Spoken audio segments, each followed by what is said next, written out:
No one really knows who they are fated to be when they are born, and a voice wonders if witches are the same. One morning, Coco walks through the spring and drops detergent into it as she washes some clothes. She apologizes to the deer watching nearby since it was clearly scared when the spring suddenly changed color.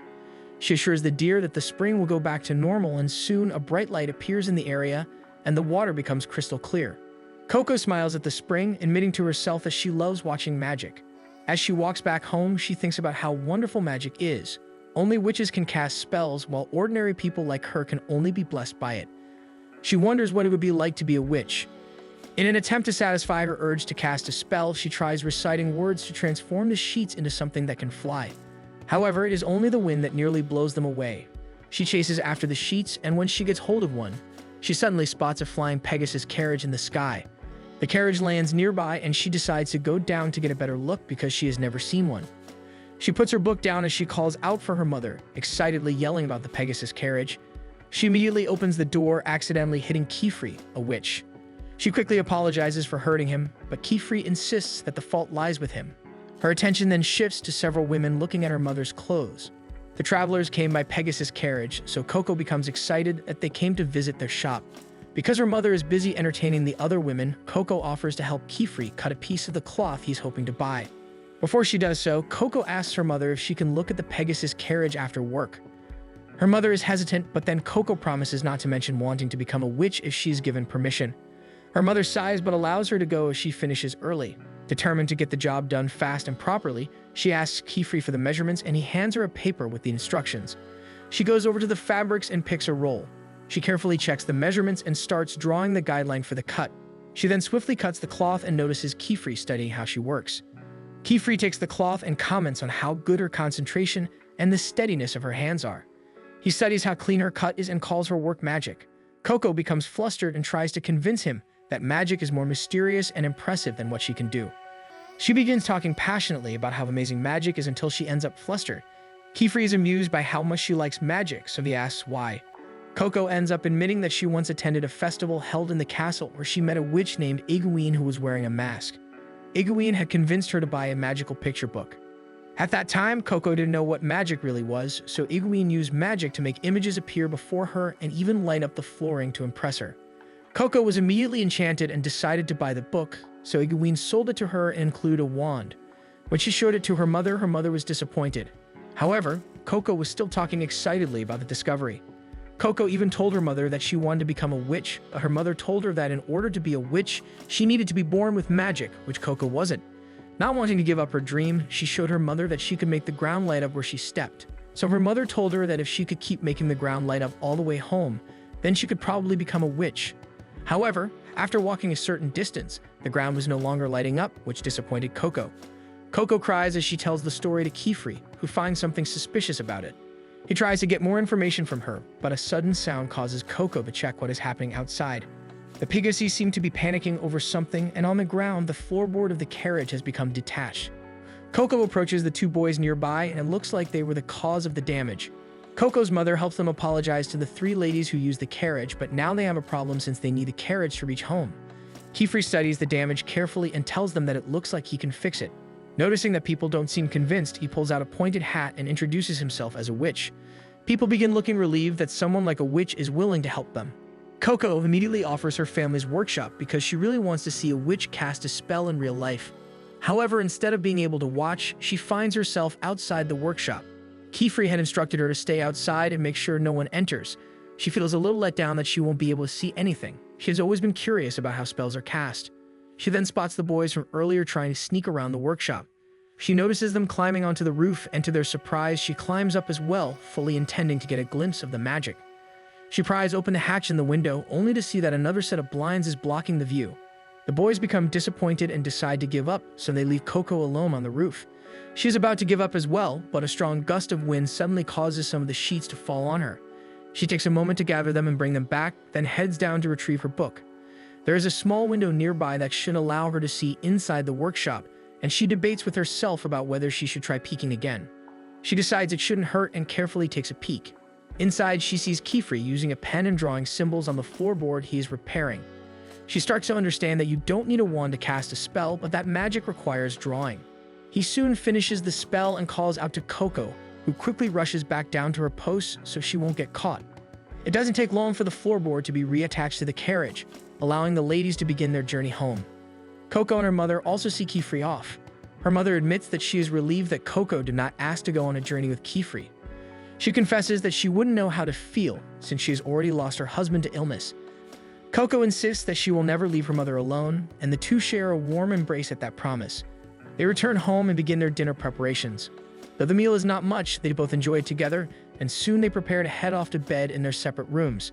Coco's mother is about to tell her something, but after a brief pause, she decides not to say it. They bid each other goodnight, and when Coco enters her room, she continues thinking about her mother's words. She takes out the book and the wand. She starts to pull the bottom part of the wand and notices that a pen tip is hidden inside. After seeing Kifri use magic earlier, she had a feeling that the wand was actually a pen. She studies the pages carefully and notices pentagrams drawn on them. She tears out one page, then studies the wand again. She notices there is liquid inside the crystal and tries to detach it, discovering that it is filled with ink. She dips the pen tip into the ink and begins drawing on the page, hoping she can cast a spell. Her lines are shaky at first, but she keeps drawing. After a while, she becomes more confident with her strokes, so she tries imitating one of the images shown in the book. She feels like she isn't doing a good enough job, so she moves her source of light closer to see the drawing more clearly. She manages to copy one of the images poorly and holds her breath, hoping something will happen, but nothing does. Her hopes that she could perform magic begin to crumble. She doesn't realize that the reason nothing happened is that she did not complete the circle.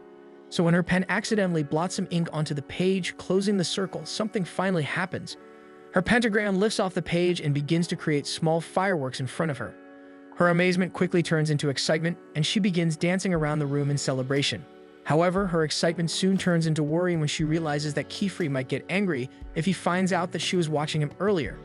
She decides that it should still be safe to try one more drawing and begins scribbling. Meanwhile, in the nearby forest, Kifri lies awake, still bothered by Coco's story. He feels that there is something more of the magical picture book that Coco had purchased. Then suddenly, he sits up as he realizes something is wrong.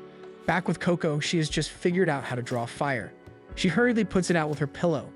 She then looks at the other pentagrams she made, feeling confident that she is getting better at drawing and understanding them. She realizes that if she makes bigger circles, the spell becomes stronger, and that the spell will last longer if she manages to draw neatly. She knows that drawing big and clean shapes is hard to do. She then gets an idea and lays her book on the table, placing a clear page in front of one of the images. She begins tracing the pentagram and notices that her drawing becomes more accurate. She doesn't notice something in the dark closing in on her. Before the spell can activate, Kifri suddenly grabs her and darts out of the house using his own magic. When they reach a safe distance in the sky, he demands to know what kind of spell she just drew. Coco shakily admits that she simply traced a pattern from the book. They then hear Coco's mother calling for her. When they look down, Coco desperately tries to call out to her to run as her spell is growing too big. The spell catches her mother, encasing her body in a crystal-like stone. The spell continues to grow beneath them, and Coco desperately tries to break free from Kifri's grasp, despite his protests and warnings that she has just used an evil spell. She manages to break free, but before she can hit the ground, Kifri quickly catches her and pulls her away from the spreading crystals. He darts back into the air, keeping them at a safe distance, and Coco begins apologizing, admitting that she didn't know it would come to this. Kifri explains that all witches need to cast spells are special ink and knowledge of casting seals in order to perform magic. It is a secret among witches so that nothing dangerous will happen to ordinary people. But now that she knows the truth, he says that he will need to erase her memories. Coco immediately begs him not to erase her memories because she believes she is the only one who can save her mother. She tries to reason with him, explaining that even if she does not fully understand the spell, she memorized how everything looked in the picture book. Kifri pauses, realizing that Coco might be an important factor in finding the people who are secretly selling the picture books. He's been hunting them for years and has never been able to locate them. But since Coco knows the contents of the book, she might be able to help him. He then asks Coco to confirm whether she remembers the casting seal and the page she copied. Coco recalls that there were several copies of the picture book and believes that she can save her mother if they manage to find the same book. With tears in her eyes, she begs him not to erase her memories. Kifri looks at her seriously and asks if she is capable of keeping a secret and if she is willing to learn magic. Since she is now aware of the witch's secret, she must become a witch and properly learn magic. Otherwise, he will be forced to erase her memories. The next morning, Coco wakes up and finds herself inside a Pegasus carriage. When Kifri notices that she is awake, he points out something in the distance. Coco looks at where he is pointing, and Kifri tells her that it is his atelier and the school where she will be studying. As they walk toward his place, Keyfried informs Coco that he has planned to guard briar seeds around her house. These seeds will prevent people from getting close to her old home, since it is no longer safe. Coco suddenly stops following him in the middle of his explanation, and Keyfried notices that she is shaken by the painful reminder of what happened to her mother. He pulls Coco closer so she can step inside his home, advising her not to be too harsh on herself. When they enter, soft light filters into the atelier. Keyfried uses a spell to gather water in midair so that Coco can use it to wash her face, but she becomes confused about how to use it. Keyfried suddenly remembers that Coco has no change of clothes, so he tells her to wait while he retrieves some for her. Coco feels a little uneasy being left alone. However, one of Keyfried's students, Tetia, suddenly reveals herself and introduces the spell to Coco, explaining that it is called water vapor. As Coco allows Tetia to pour the floating water into her palms, she feels her amazement for magic return. She thanks Tetia, who suddenly thanks her back. Tetia explains that she loves being thanked, and the two end up going back and forth, repeatedly thanking each other. Another student, Richie, steps in and tells Coco to ignore Tetia, explaining that she can be overwhelming. Tetia insists that she only wanted to help Coco. Coco notices that Richie is holding inks and papers and asks the two girls if they are witches. Tetia explains that they are only apprentices under Keyfried, and that she was under the impression that Coco was also his student. Coco quickly explains that she is not really a student yet, as yesterday was the first time she had ever drawn a spell. The girls exchange uneasy looks and ask her if she is the rumored outsider. They explain that a non-witch managed to cast a spell the previous day, and that the spell was a type of forbidden magic. However, the outsider was allowed to stay and become a witch's apprentice. Just then, Keyfried returns and notices that Coco is already talking with his students. He calmly tells the other girls to continue their studies in their room after finishing their morning chores. He then hands Coco a set of clothes, explaining that it is the uniform worn by his students. When Coco accepts the clothes, he promises that he will explain everything to her properly. Coco returns to his side after changing into the new clothes, and Keyfried begins explaining the history of magic. Apparently, in ancient times, magic was not considered anything special, since anyone could perform it as long as they had knowledge of magical patterns and specialized ink. Because magic was available to everyone, it eventually became a powerful tool used to wage conflict. It was during this dangerous period that many destructive spells were created. A group of individuals who rejected violence eventually came together and became witches. They created a powerful spell that could erase people's memories of magic. From then on, only people who would not use magic for evil were allowed to retain the knowledge. Ordinary people were made to believe that only witches could perform magic. Keyfried explains that every witch is extremely careful about protecting that secret, which is why the rumor about Coco learning the truth spread so quickly. Coco quietly accepts that she made a mistake in trying to uncover the secret of magic. She then asks what forbidden magic actually is. Keyfried explains that forbidden magic refers to spells created during the Age of Conflict that were officially banned on the Day of the Pact. He emphasizes that these are capable of harming people.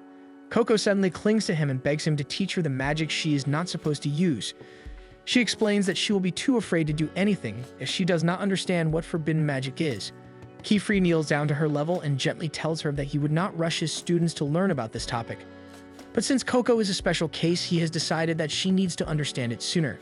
He then leads her toward a staircase. As they walk down the stairs together, Keyfried explains the types of forbidden magic. He says that spells that alter the human body are usually forbidden, such as transformation magic or magic that changes a person's age. Next are spells that allow teleportation without the use of proper gates or doors. Finally, he explains that any magic capable of manipulating a person's thoughts or emotions is also banned. Harming and healing others are also prohibited, but there are exceptions to the rules, and Coco manages to guess that one of those exceptions is erasing memories. Keyfried continues explaining that spells are usually used on tools. To demonstrate, he draws a simple light spell on a lamp. He then shows her a window covered with moving patterns. He carefully moves the patterns around, which activates a teleportation spell. Coco is shocked to see that beyond the window is a lake. Keyfried explains that the spell is called Windoway, which connects two round windows that share the same pattern. He then points toward a tall tower and explains that it is the Tower of Tomes. Magical books are stored and duplicated there in order to preserve knowledge. Coco suddenly feels that the picture book might be there, so she eagerly tells Keyfried to take her to the tower. However, a sea serpent suddenly appears, swimming in front of them. With a powerful flick of its tail, it sends a large wave crashing toward the portal, knocking both Keyfried and Coco down. Keyfried quickly closes the portal and explains that the creature was part of one of the 4 librarians' trials. Witches must overcome each trial in order to enter the building, so he advises Coco to study hard so she can eventually work her way there. He then looks at her with a kind smile and tells her how happy he was when she expressed that she wanted to learn magic. Kefri opens another portal, this time revealing a field of flowers.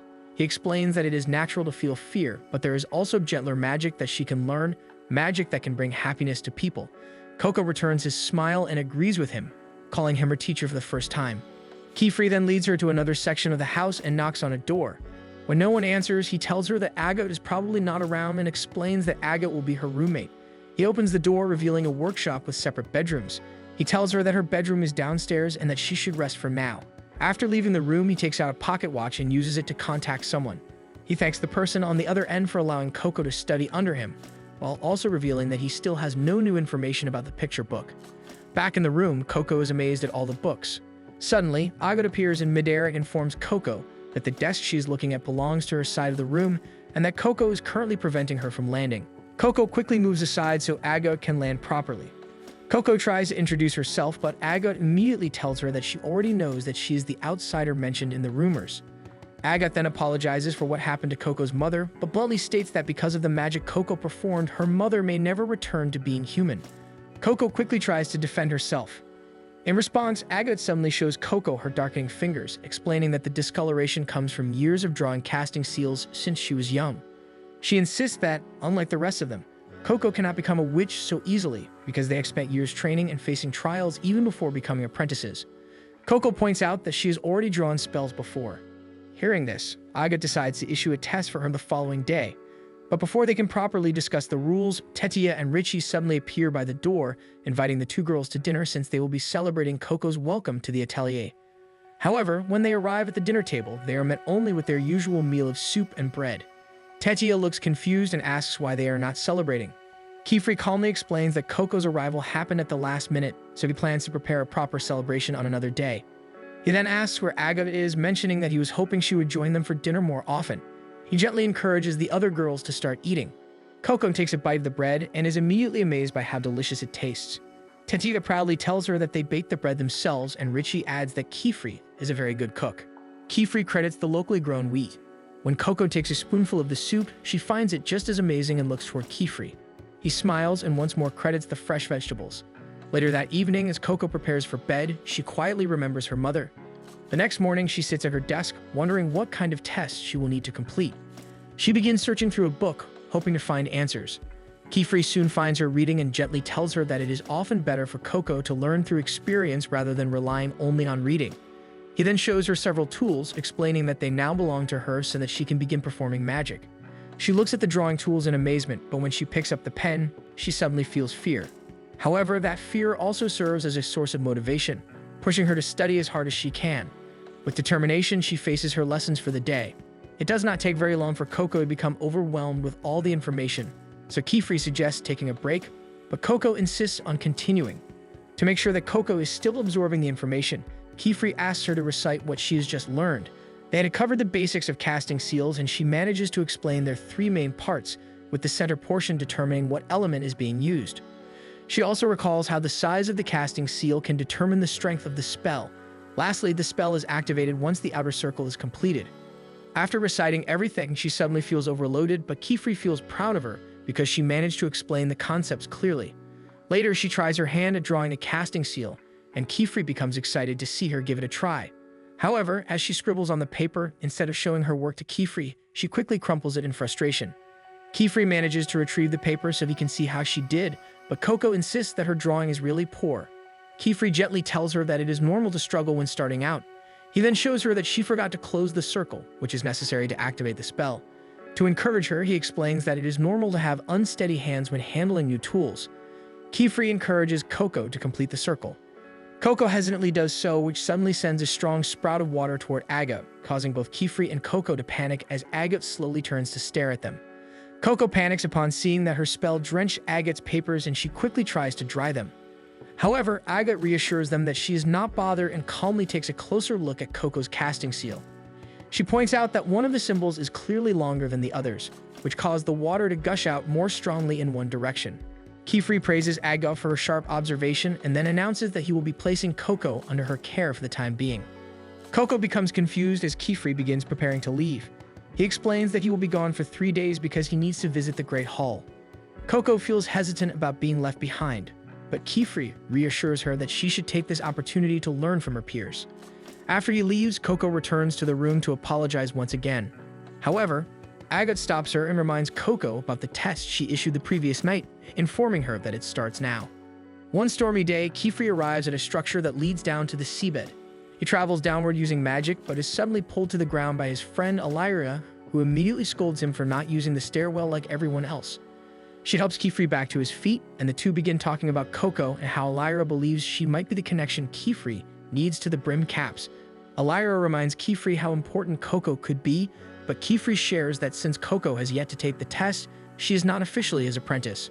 She also cannot take the test easily because the data range is very dangerous at this time of year. Back in Kefri's atelier, Agot is already opening the portal to the range, even though Coco is hesitant since Kefri is not around. Agot tells her that she will be taking the test regardless of whether Kefri is present. She explains that the test is essential for apprentices and that in her own case, she passed it when she was only 10 years old. Agot explains that the first test is called the Consent of the Crown. For the test, Coco can only bring 3 items, plus her magical components. All she needs to do is reach the summit of the data range and pick the diadem herb. Agot then hands Coco a guidance orb and a water vapor, knowing that those are the only tools Coco is currently familiar with.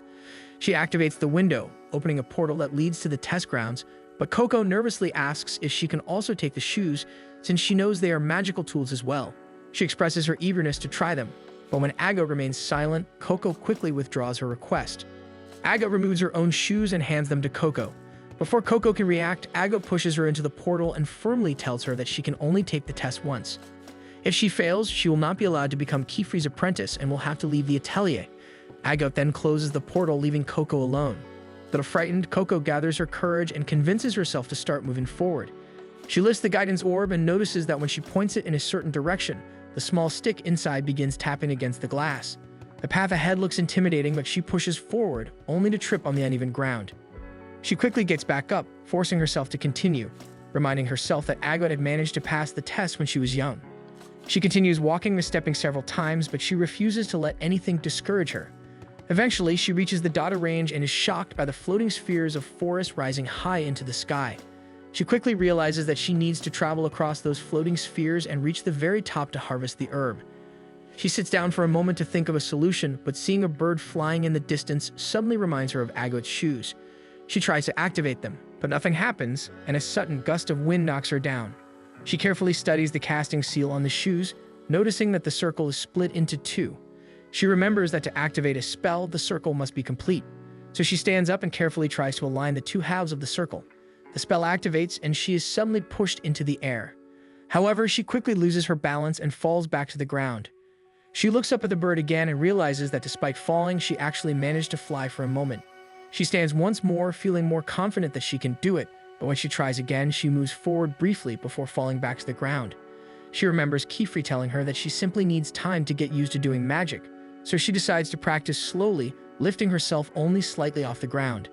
Meanwhile, at the Great Hall, Kefri is busy completing paperwork while Lyra watches nearby. Lyra reminds him that he should consider moving closer to the Great Hall so he will not have to travel such long distances for simple requests. After all, the Great Hall contains everything a witch could possibly need. Kefri calmly responds that that is precisely why he only travels there when necessary.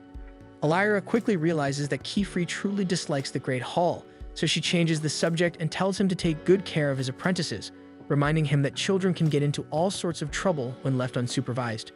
Back at the data range, Coco begins to feel that her balance is improving as she slowly flies higher. She attempts to land on one of the floating spheres but misses her mark and begins losing control. Desperate not to fall back to the ground, she manages to grab onto a hanging vine from the next floating sphere and clings to it tightly.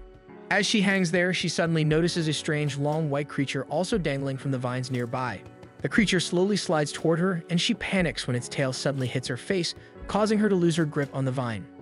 She desperately tries to float again, but instead falls into the lake below. Upon taking a closer look, she realizes that the strange creature is actually a brush buddy. The 2 of them climb out of the lake and begin drying themselves off. As Coco wipes the mud from the shoes, she suddenly notices that the casting seal on them has partially washed away. She panics and considers redrawing the circle. However, when she checks her tools, she realizes that her ink has completely spilled. As the sun begins to set, she realizes that she is running out of time. She worries that she might have to give up on becoming Kefri's apprentice. Back at the atelier, Tetia asks Agot about Coco, since she has not seen her all day. Agot casually mentions that Coco went to take the apprentice test, which immediately causes Tetia to panic since Coco barely knows any magic. Agot calmly explains that all of them took the test shortly after arriving at the atelier. She then adds that she personally believes Coco does not deserve to be an apprentice and that she still sees Coco as an outsider who will not benefit their group. Agot tells Tetia not to worry because Coco will return soon after failing. She explains that the data range is at its most dangerous this year, and since Coco does not fully understand the rules of the test or have strong magical skills, her failure is almost guaranteed. At the dinner table, Tetia feels worried and saddened by the situation. When Richie shows little concern for Coco, Tetia feels even worse. Richie calmly reasons that there is nothing they can do except wait for Kefri. Back at the data range, Coco tries to reach the lowest floating sphere without using magic. She had attempted to redraw the casting seal earlier, but the ink only smudged and spread because the material was still damp. She briefly considers drawing the seal directly on her own skin, but quickly stops herself when she remembers that doing so would count as forbidden magic. Exhausted, she wonders what else she can do. Slowly, doubt begins to creep into her thoughts. She starts believing that Agot may have been right about her, and that there is much more to magic than simply drawing spells. She begins to fear that she may not be special enough to become a witch after all. Unlike Kefri's other students, they have been learning magic since they were very young. Suddenly, a memory surfaces in her mind. She remembers the first time her mother allowed her to draw guiding lines for cutting fabric.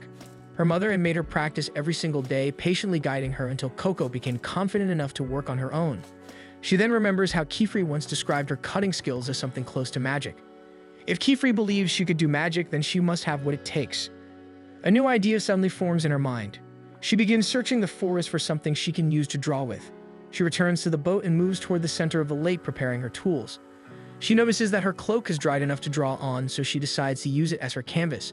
As she begins drawing, she remembers what her mother taught her about working with fabric and what Kefri said about learning to use new tools.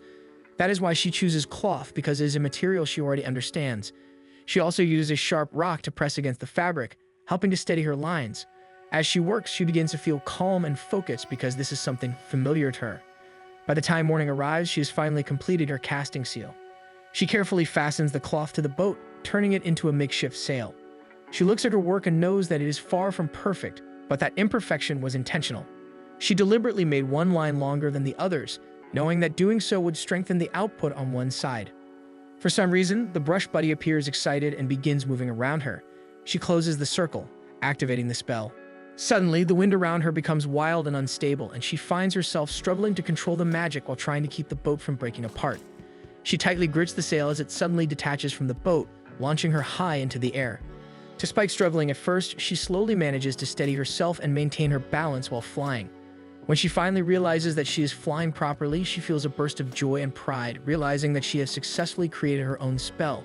She glances down at the world below and is reminded of her home. She never imagined that her experience with drawing on fabric would one day lead her to learning magic. A strong sense of determination fills her heart. She realizes that the herb she needs is located much higher, so she points her sail upward and begins flying toward the sky. Soon she spots a floating sphere with a diadem herb growing on top. She quickly dives toward it, attempting to grab the plant, but she overshoots the sphere. She tries again, but misses once more since she is still flying too high to properly reach the herb. She attempts the maneuver several more times, repeatedly failing to harvest the plant. Her growing frustration causes her to lose focus and she nearly crashes into a nearby sphere. She quickly steadies herself, determined not to give up. As she approaches the sphere again, she reminds herself why she started learning magic in the first place. She is doing this to save her mother. This time, she attempts something much riskier. She flips her body upside down while flying, stretching her arm downward toward the plant.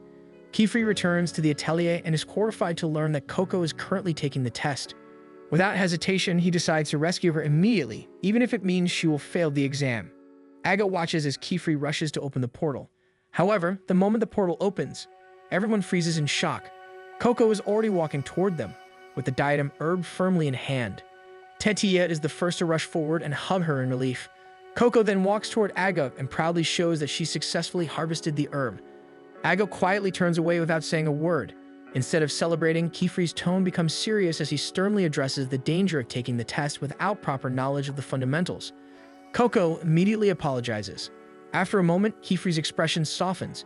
He tells Coco that there was never a need for her to prove herself because he had already accepted her as his apprentice. He then hands her a bag. When Coco opens it, her eyes widen with joy as she realizes what is inside. Carefully and respectfully, she begins putting on the witch's robe. Kefri explains the importance of the attire, especially the hat, which serves as proof that she is now an official witch apprentice. A deep sense of happiness fills Coco's heart because becoming a witch has always been her dream. They decide to head back upstairs.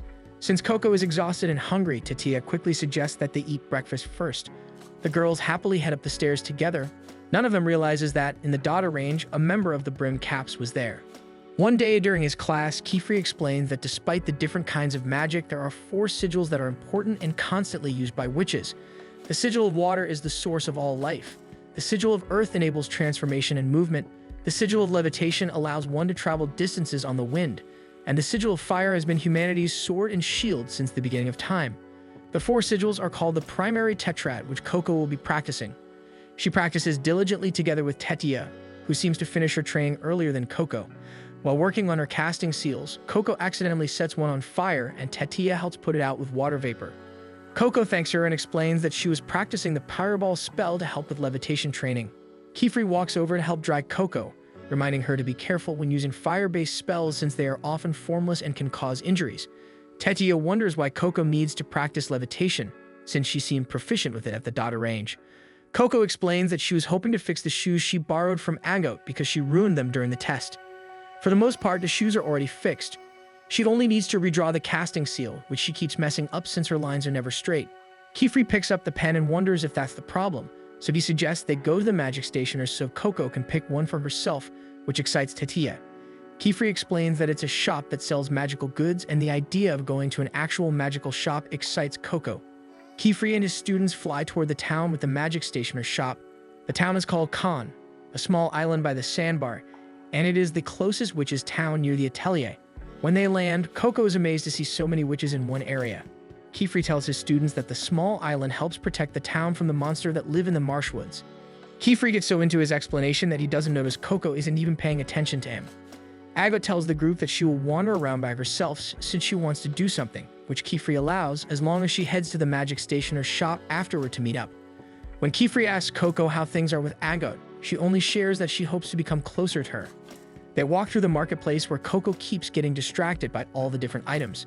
Suddenly, as she passes an alley, she feels a strange pull and freezes to look at it. Tetia snaps her out of it, and she hurries to keep up with the group. Kefri leads them to a shop called Starry Sword. When they enter the shop, Coco is shocked to see a tree growing right at the center. Nonoa, the shopkeeper, is surprised that Coco seems so awestruck by a silverwood tree, since it is something most witches are familiar with. Kefri steps forward and asks Nonoa to be more understanding, explaining that Coco is a new apprentice. Nonoa then realizes that Coco is the rumored outsider apprentice and laughs at his mistake for not considering who she might be. Tetia hugs Coco from behind and introduces Nonoa as the owner of the shop. Nonoa proudly says that all the magical components in the shop were crafted by him and his grandson Tarta.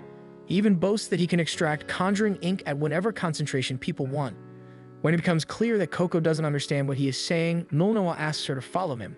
As she travels up the stairs, the sound of carving becomes clearer until she sees a boy, Tarta, crafting a pen on one of the upper floors. When they reach the very top, Nonoa cuts a branch from the silverwood tree and submerges part of it in a flask. The water suddenly turns black, and Kefri explains that it is called woodcrore. Nonoa tells her that the black branches are dead parts of the tree, and that the substance is poisonous to both the tree and humans.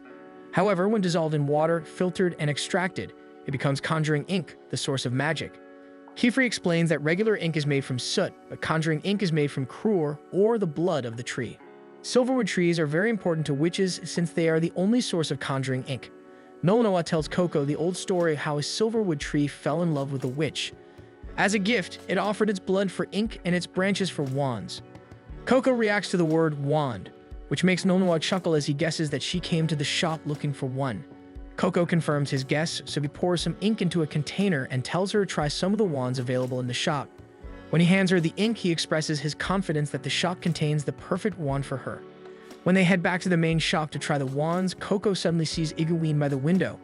She bursts out of the shop to confront him, but he is already darting away.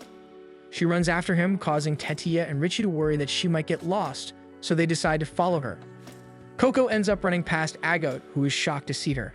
Tetia and Richie stop where Agot is and pull her along to follow Coco. Coco does her best to keep Iguine in sight as he weaves through the streets and alleys to shake her off.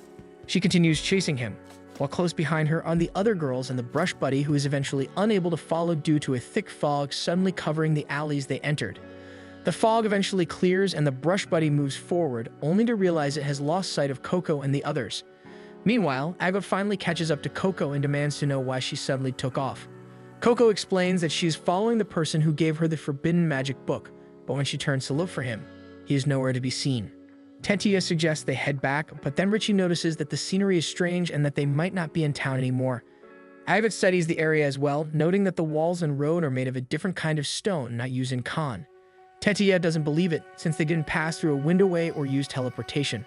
She decides to fly up to see where they are, but Agot begins to suspect that teleportation may actually be the case. The girls suddenly realize that they might have been brought there through forbidden magic. Tetia returns in a panic and tells them they need to leave immediately because they are no longer in Khan. As Tetia tries to lead them away, she explains that something saw her. Igumim watches them as a dragon appears before the girls. He wickedly welcomes Coco to the world of magic and describes her as their hope. Back in Starry Sword, Kefri notices that the girls are missing and asks Nolnoa if he knows where they went. Nolnoa guesses that they went for a walk because they got bored, which somehow hurts Kefri, as he thinks it's impossible to get bored in the shop. Kefri also mentions that his apprentices are not the type to wander off without thanking Nolnoa first, leading him to believe something else is going on. Tarta tells them that the girls ran out of the shop when a strangely dressed witch appeared by the window. He mentions that the witch was wearing a mask that looked like an eyeball, making Kefri realize that the girls are in danger. Back with Coco and the others, the dragon notices them and looks as if it is preparing to attack. The girls freeze in shock. Agot instructs them to maintain eye contact and back away very slowly. When she believes they are far enough, she will tell them to run, and they must do so with all their strength. Coco agrees with the plan, and the girls begin backing away as Agot instructs. Agot stays closest to the dragon, and once she decides they have enough distance, she tells them to run. The moment she does, the dragon lunges and begins chasing them. When it gets too close to them, Agot manages to fend it off by using a fire spell she drew in her palm choir. She tells the girls to run while the dragon is struggling to recover. As they run away from the creature, Coco praises Agot for the amazing spell, believing she managed to draw it quickly. Agot explains it's a combination of fire and wind sigils, and it was already drawn in advance in her palm choir. All she needed to do to activate the spell was to close the ring. Coco continues to praise her quick thinking, momentarily forgetting the danger they are in. The girls reach a dead end and consider taking another path, but they notice the dragon searching for them nearby. The reality that they might be goners suddenly hits Tetia. She agonizes over how she has left so little impact on the world as a witch and begins to regret certain choices, which makes Coco realize that Tetia regrets running after her. Agot stays by Tetia's side and tells her to calm down. She reassures Tetia that, as witch apprentices, they will be able to find a way back using their magic. Agot tells them they can use a wall breaker spell to clear an escape route, but she needs time to draw it since it needs to be large. She instructs Tetia and Richie to distract the dragon long enough for her to make the casting seal. Coco hangs back, remembering how Tetia had looked at her earlier. She understood right away that Tetia blamed her for the situation. She feels alone again, but she doesn't blame Tetia because she believes Tetia is right. Tetia draws a wind spell, which she fixes into her witch's garb that she sheds off. It flies into the air, and she hopes the dragon will go after it, believing it is one of them. To their relief, the decoy works and Agot begins working while Coco is amazed that Tetia managed to distract the dragon. While watching the dragon, Coco notices something by the wall near it, and as she focuses on it, she recognizes it as a casting seal. She tries to get Agot's attention by touching her, but this causes Agot to mess up one of the lines. Agot is furious and immediately scolds Coco for ruining possibly their only way out. Coco tries to apologize, mentioning she never meant to do anything bad, but Agot snaps at her, saying Coco never means anything bad, and it doesn't change the fact that many things are her fault, such as turning her mother into stone or getting them all into trouble. She tells Coco she is better off not doing anything. Tetia feels the tension grow and tries to refocus Agot on thinking of another way out. However, Richie is the one who manages to complete the spell by creating several small wall breaker spells to form a bigger hole instead of the large casting seal that Agot had attempted earlier. Agot praises her quick thinking and encourages the girls to finally escape from the dead end. She meant the physical dead end, but she remarks that Coco can also take it as them no longer wanting to associate with her. Tetia gives Coco a worried glance before eventually following Agot. Coco steps forward and picks up Tetia's hat, wondering how Kefri will resolve this. Meanwhile, Kefri has been searching with Nolnoa and Tarta for the girls since learning that the brim caps are behind their disappearance. Tarta remembers seeing Coco run after the mysterious witch from his window, but it never crossed his mind that the strange witch was a brim cap. Even Nolnoa is surprised that one of their members would come to a witch's town. Kefri briefly explains that they are identified by wearing hats and masks from the bygone era of magic. Part of the reason he took Coco in was that he believed she could provide him a clue on how to find them, but he didn't think the brim caps would actually be after her. He tries to ask Tarda if he remembers anything else, but Tarda apologizes because he has no more leads.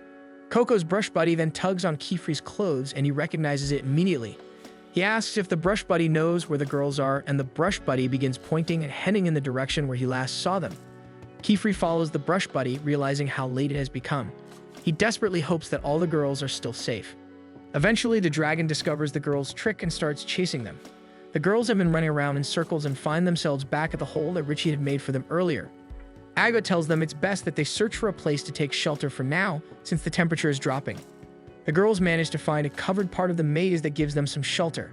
As they rest, Coco takes the opportunity to return Tetia's hat and apologize. Coco then insists that Tetia wear her cloak for warmth, while she snuggles up to her for warmth. Tetia curiously looks at Coco, who admits that the cloak makes her feel safe. She shares that the cloak hides her form well, so no one can actually tell when she's shaking with fear. On the outside, people will think she's a brave witch and she can draw power from that belief. Coco hopes she can share some of that courage with Tetia because she believes Tetia will be more useful given their situation. Overwhelmed with emotion, Tetia activates a spell that envelops her and Coco in a puff of cloud. Coco is shocked by the warmth of the cloud when Tetia appears before her. Tetia apologizes for looking at her scornfully earlier. The memory of how she looked at Coco is still fresh in their minds. Though Coco insists that it's fine, Tetia still feels regret over her actions. She acknowledges that she shouldn't have reacted like that and that she should be the one protecting Coco since Tetia has been a witch longer. Coco tries to tell Tetia that she is protecting her. She hugs a bunch of the clouds, explaining how they make her feel warm and protected. Tetia smiles and shares that this spell is her own creation. When she was younger, she used to dream about sleeping on a cloud. As it is, the spell is still incomplete, but once she perfects it, she plans to submit it as a general-use spell to the council. She places Coco's cloak back on Coco, insisting that she should wear it, and encourages Coco that they should all return home together and become full-fledged witches. The soft moment is then interrupted by both Agot and Richie, since they actually heard the entire conversation and wanted a bit of the warmth from the cloud. Agot points out the spell's problems before getting the girls back on track about their situation. Agot believes the entire area is influenced by a spell, which is why it always seems like they aren't making progress in their escape. She mentions that even forbidden magic still needs casting seals to activate, so they need to find the area's casting seal to escape. Coco finally raises her hand and admits that she thinks she saw the casting seal earlier. She directs the girls to where it is visible, and all the girls confirm that it looks like the casting seal. They also notice that the dragon appears to have grown, so there might be an area effect causing it to grow. Agot concludes that they need to defeat the dragon in order to get to the casting seal and is about to suggest using fire spells, though Coco shyly interjects that she believes it won't work. Agot is a little put off by her comment, but after hearing Coco's observation, she cannot deny that Coco might actually have a point. Coco proposes that they don't actually beat the dragon, which angers Agot. Coco tries to explain that Tetia and Agot actually gave her an idea she would like to try out. They return to the area where they were resting, and Coco draws out her plan for them. She explains that she wants to make a cloud bed for the dragon. She believes that it might be comfortable enough that the dragon could potentially no longer want to fight them in favor of resting.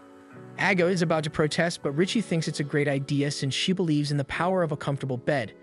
Even Tetia is on board with using her spell for the plan. Coco runs up to an area where she can get a better view of the dragon. She tells the girls that she is actually worried about the dragon because it crashed nose first into a wall earlier, which means the dragon might be injured, which is why she thought of the plan. She tells the girls that Kefri once told her that magic can bring happiness to people, so she hopes that the dragon will experience kinder magic from them. Tetia and Richie try to convince Agot that this is the best plan they have so far so she can help out. They admit that among them, Agot is the best at drawing seals, so her contribution will improve the odds. Agot finds herself agreeing with her fellow apprentices, which causes Coco to nearly stumble down the stairs out of excitement. They hold a strategy meeting to complete Tetia's spell since it isn't strong enough to retain its form yet. The girls need to figure out a material that can withstand the dragon's weight while still feeling cloud-like.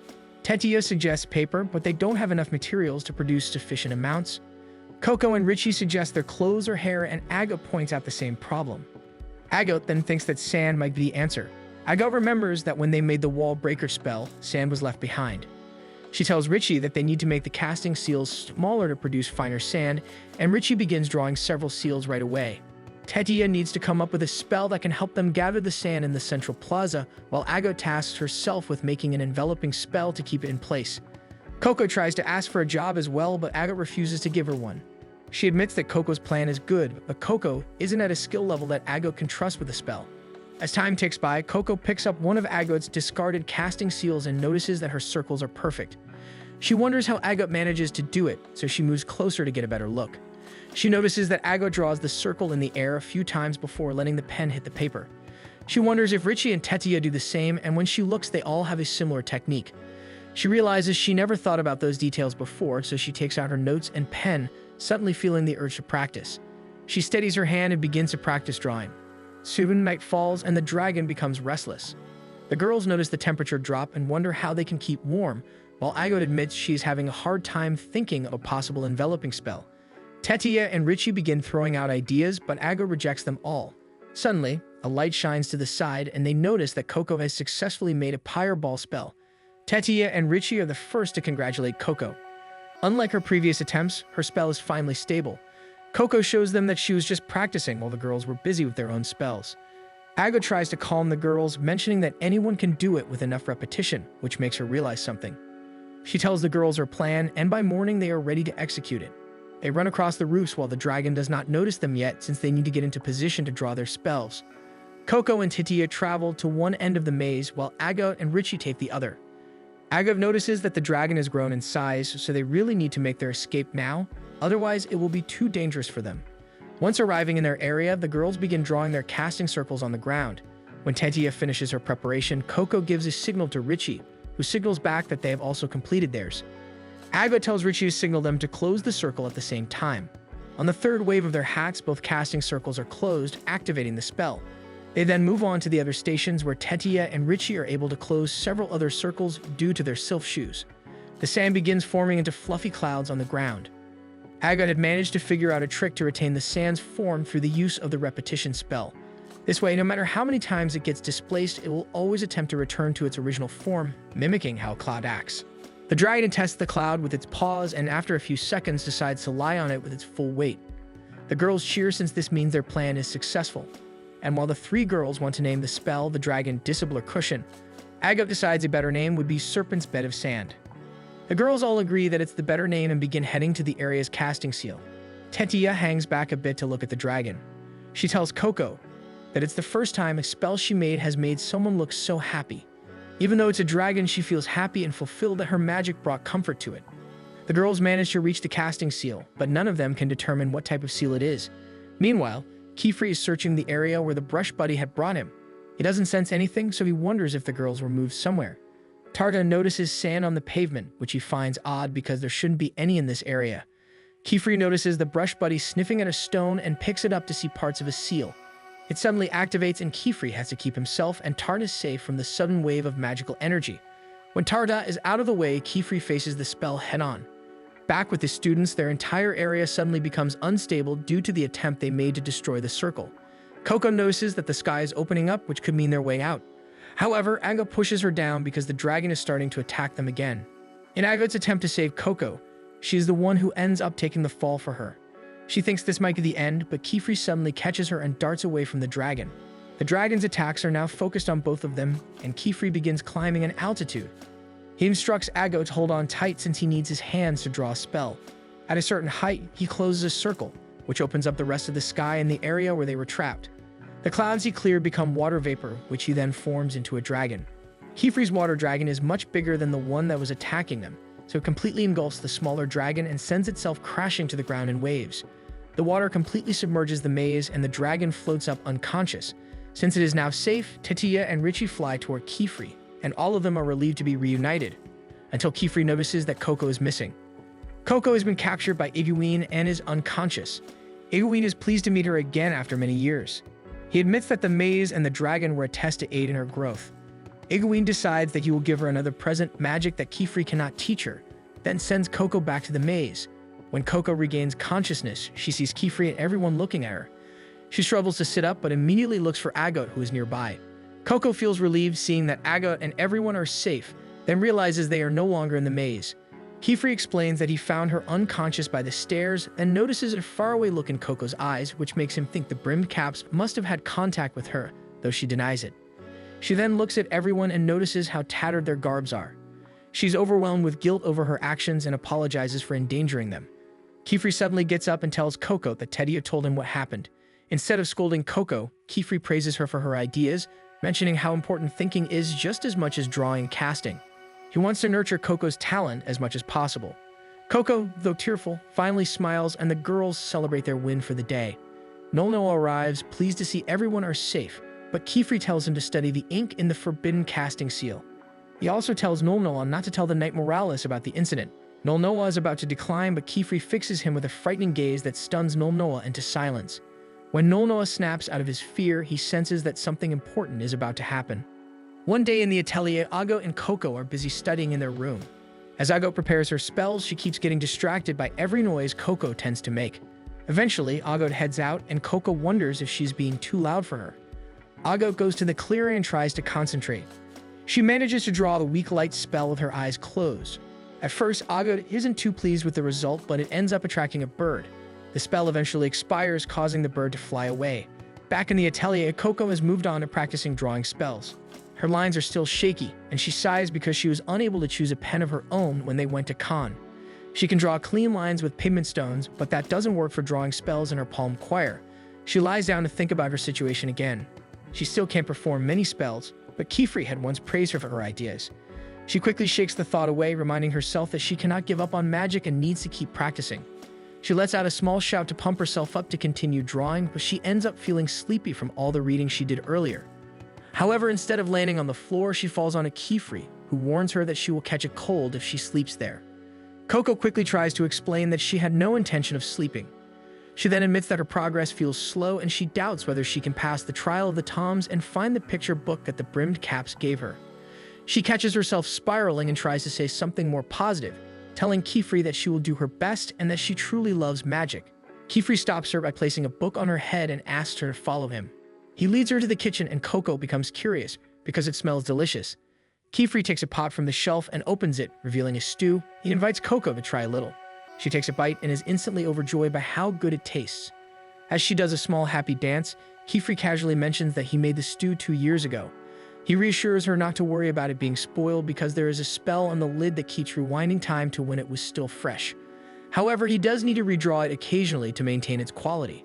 He then places hard potatoes on the table and asks Coco if she can cook them, since she recently learned how to perform the Fireball spell. With careful precision, Coco draws the seal perfectly. However, when she places the potato over the flame, it does not float and simply drops back to the ground. Kiefer explains that since the potatoes are heavy, she needs to extend the levitation line. She tries again, but now the flame does not reach the potato. She adjusts the strength of the flame, but it becomes too strong and ends up burning both the potato and the paper. Kiefer does not discourage her and gently tells her to keep trying. Coco continues practicing, and after several failed attempts, she finally manages to draw a seal that successfully cooks the potato. The potato roasts inside the flame and Coco carefully removes it just in time. When Kiefer cuts it open to check, he comments that it is cooked perfectly. Coco feels proud of herself and Kiefer asks if she is still feeling sleepy. He then decides to tell her a story about how he mastered water magic. He admits that he was never a good swimmer and that he mainly wanted to avoid water because he disliked getting soaked. So he practiced constantly, learning how to control water so he wouldn't get soaked whenever it was his turn to wash the dishes. He explains that making magic part of everyday life is the best way to learn. He adds that cooking is a great way to practice since it results in something useful and enjoyable. Unable to resist the smell of the food, Tetia and Richie soon find their way into the kitchen. When they see Coco helping out, they offer to help as well. However, Kiefer apologizes and explains that for today, he would like Coco to handle the parts of the meal that require magic. Kiefer and his students begin preparing the meal together. Tetia and Richie take care of the smaller tasks, while Coco handles anything that requires fire spells. Soon she finishes preparing all the food and everyone agrees that it looks appetizing. Coco suddenly suggests that they eat outside and everyone seems to like the idea. As Kiefer heads off to prepare the rest of the picnic items, Agot returns. Coco invites her to join them. Agot declines, saying she would rather eat while she works. She also points out that having a picnic right now might not be a good idea. The three girls head to the door to check, and to their disappointment, it is raining outside. They begin to think that the picnic will not happen, especially since Kiefer dislikes getting soaked. However, Kifri suddenly appears behind them and tells them there is no reason to be sad. He steps forward, and the girls are amazed to see that the rain does not touch him or the space around him. He reminds them that they are witches and they can use magic.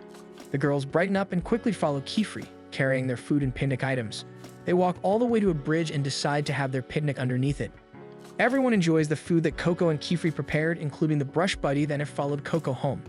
They have such a good time that they lose track of time. When they finish eating, the clouds begin to part, revealing the sunlight. Something clicks in Coco, and she suddenly heads away from the bridge. She tells the others that she's going to get Aga because she wants to show her the beautiful scenery. However, when she reaches the atelier, she sees Olrubio, Kifri's friend, stepping out. Olrubio questions Coco's presence in the atelier. Kifri soon arrives, intending to warn Coco about the approaching storm, but he is surprised to see Olrubio there. Coco quickly hides behind Kifri's cloak and tells Olrubio that she is one of Kifri's apprentices. Olrubio looks annoyed that Kifri took in another apprentice without informing him. Kifri tries to explain that Coco's case is special due to her involvement with forbidden magic. At the mention of forbidden magic, Olrubio immediately grabs Coco and pulls her away from Kifri. He tells Kifri that he does not want to be involved with the brim caps and that he intends to hand Coco over to the Knights Morales. As they move further away, Kifri uses his magic to block Olrubio's path. He firmly tells him that he does not care if they are friends. He will not allow Coco to be taken away. Olrubio is surprised that Coco is important enough for Kifri to use magic against him, so he agrees to listen. Soon, even Tetia and Richie are back home, drying off and aware that there is a storm both inside and outside their home. In another room, Kifri finishes explaining the situation. Olrubio apologizes to Coco for his earlier actions and for calling her an outsider. Kifri properly introduces Coco to Olrubio as the atelier's watchful eye. He explains that small ateliers like theirs require another witch to oversee them and report to the Great Hall for a misconduct. Olrubio complains that Kifri always makes him keep secrets. Kifri reasoned that this time it was the best option. If he had erased Coco's memories, any leads to the brim caps and their forbidden magic would have been lost. Olrubio argues that investigating forbidden magic is not part of their responsibility and that they should leave it to the Knights Morales. Coco looks uneasy, so Kifri explains who the Knights Morales are. He says they are a group that strictly enforces the conditions of the Day of the Pact. They erase the memories of those who use forbidden magic as well as those who learn about magic. Kifri then tells Olrubio that if they hand Coco over to the Knights Morales, even her love for magic will be erased. He places a hand on Coco's shoulder and explains that she is a good child who loves her mother and works hard. He also emphasizes how much she loves magic. Kifri admits that Coco learning about magic was his fault, and if her memories were to be erased, then his should be as well. This causes Olrubio to reconsider. Olrubio then points toward Tetia and Richie, who were eavesdropping, and remarks that he thought Kifri had finally given up his search for the brim caps when he took on apprentices. Clicking his tongue, he tells Kifri that he can do as he pleases, but if the situation worsens, he will report him to the Great Hall. When Coco looks worried, Kifri reassures her, reminding her that she is rightfully his apprentice since she passed the test. He then tells the girls to take a warm bath before going to bed so they won't catch a cold. After her bath, Coco searches the atelier for her brush buddy. She catches a glimpse of it and follows it until it enters Olrubio's room. Coco panics because she is too scared to go inside and retrieve it. She gathers her courage and approaches Olrubio's door, but stops when she reads a warning that says she will be cursed if she knocks. Instead, she opens the door and tries to call her brush buddy from the doorway. However, she sneezes loudly and Olrubio catches her in the act with the brush buddy already in his hands. He floats down and hands her the brush buddy, whose fur is surprisingly dry. He then activates the seal on his rings, instantly drying Coco's hair as well. He tells her that looking after her health is also part of his role. He reminds Coco not to do something like that again, though he admits it was partly his fault for leaving his door unlocked. However, Coco is too distracted by the glowing path of stone on his floor. She tells him that this is the first spell that made her fall in love with magic. Olrubio reveals that the glowstone path is his own signature work. He begins explaining how the sigil functions, but Coco is too busy trying to make as many stones light up as possible by lying across them. Olrubio is slightly surprised by how much she admires his work. Coco explains that the glowing path holds a special memory for her. It is a happy memory because when she was younger, it made her feel like she had magic. But when she walked on a normal path, it also became a sad memory because it reminded her of how ordinary she was. She presses down on one of the glowing stones again and tells him that his magic gave her a dream, and she sincerely thanks him for that. She calls him teacher, which causes a warm feeling to rise in his chest. Flustered, he urges her to leave. Coco bows one last time before finally stepping out. After she leaves, instead of locking the door like he originally intended, old Rubio leaves it slightly ajar. The next day, it is still raining. Coco decides to continue her studies in the living room and invites Agot to join her. Agot refuses, saying she prefers to study in their room. Once Coco leaves, Agot resumes her practice, but she becomes irritated by the noise of the window rattling from the wind and rain. For some reason, it feels even louder than Coco, and it disrupts her concentration. She takes a deep breath and tries to calm herself, telling herself that this is good practice. Closing her eyes, she begins drawing again. When she opens them, the spell activates. The stream of light is still slightly unstable, but it is noticeably better than before. She begins to feel confident that she will soon be able to complete her own spell. Suddenly, her concentration is broken when she hears someone outside the atelier calling for help. She heads out to investigate and sees Kifri speaking with someone from a nearby village. Agot approaches the other apprentices and learns that the bridge at Stairway River has been destroyed and a carriage is stranded in the middle of the river. She overhears the man urgently pleading with Kifri to hurry, explaining that his son is trapped inside the carriage. Agot feels that this is her chance to do real work. She steps forward and begs Kifri to take her with him, promising that she can finally be of help this time. In the end, Agot is allowed to go and she and old Rubio ride horseback to the site of the incident. Earlier, when she begged Kifri to take her, Kifri was hesitant because this was a situation where people's lives were on the line. He also told Agot that since she had not taken the second test yet, she was not allowed to cast magic in front of non-witches. However, Agot refused to give in. She insisted that Kifri should be more open to giving her opportunities to practice her magic because she had been practicing on her own for so long, yet he still had not given her the signal to take the exam even though she was ready for it. Dagda, the man at the door, urged Kifri to hurry, so old Rubio decided to go ahead with Dagda so he could create a window way for Kifri, giving him more time to prepare what they needed. He also offered to take Agot, who immediately got ready. The other girls decided that they would go as well and quickly prepare themselves. Old Rubio told Kifri to just let it happen since it would be a good learning experience for the girls. Kifri was still uneasy. While he knew old Rubio was correct, he worried about Agot because of her outlook on magic and the way she focused too much on her frustrations. He feared that in Agot's haste to improve herself, she might make a horrible misstep. At present, old Rubio notices how unstable the ground is as they approach the site. As they near the area, they notice the carriage is about to be swept away by the currents. The group of civilians sees old Rubio and Agot and notices that they are witches, causing them to immediately feel relieved. They shout to their companions inside the carriage that they will be saved soon. Old Rubio hands Agot 2 of his magic rings and instructs her to warn the people near them and wait for further instructions. Agot is a little disappointed that she will not be performing her own magic and asks if that is really the only thing she should do. Old Rubio confirms, highlighting that even simple tasks are important. He tells Agot that he can see why Kifri was worried about her, pointing out that she is too impatient. He reassures her that there will come a time when she can show her powers, but in a different setting. He advises Agot to use the opportunity now to see how magic can help people. However, Agot does not appreciate the advice since it sounds like old Rubio only sees her as a child. As Kifri and the other apprentices arrive through the window way, she decides that she will find a way today to prove herself as a worthy witch. The rescue operation begins and old Rubio lands on the carriage. Kifri floats above the water, now wielding Rain Cleaver. Using the magical sword, he manages to split the water before keeping it completely away from the carriage by planting the sword into the ground. The people watch in amazement as Tetia tries to keep them back. Old Rubio begins bringing people out of the carriage while Kifri struggles to hold the water back. As Kifri gets splashed by the waves, he feels his hatred of water rise, noting that this mission is not an easy one. Old Rubio notices that Kifri is having difficulty, so he rushes to get the others to safety. Once he rescues the last person, he tells Kifri that he is done, allowing Kifri to part and calm the waves carefully so the water will not suddenly rush toward the safe zone. Kifri watches the water from the air and old Rubio congratulates him as well. When both of them land on the ground, Custis, the last boy they saved, apologizes to Dagda because he was unable to save any of the cargo. However, Dagda is simply grateful that Custis is safe. He thanks the witches for rescuing them, and Kifri tells him that they can receive medical assistance from his apprentices. But he suddenly realizes he does not see where the girls are. Kifri spots them admiring Rain Cleaver, so he entertains them by explaining how he made the sword and mentions some of its capabilities. The girls are eager to try holding it, but Kifri refuses, explaining that magical weapons are still too advanced for them. Old Rubio tells Kifri that they still need to make sure everything else is safe, so he wants to check upriver for other incidents or damage. Kifri agrees and decides to check downriver instead. He tells Tetia to join him while old Rubio takes Richie, leaving Coco and Agot to make sure things remain stable in the current area. While Coco is happy to be of some help, Agot seems unsatisfied about being left behind with Coco. The two of them begin giving the victims medical attention, and Coco worries because things are still awkward with Agot. She finishes bandaging one of the men, and he thanks her, calling her Little Miss Witch, which makes Coco feel elated.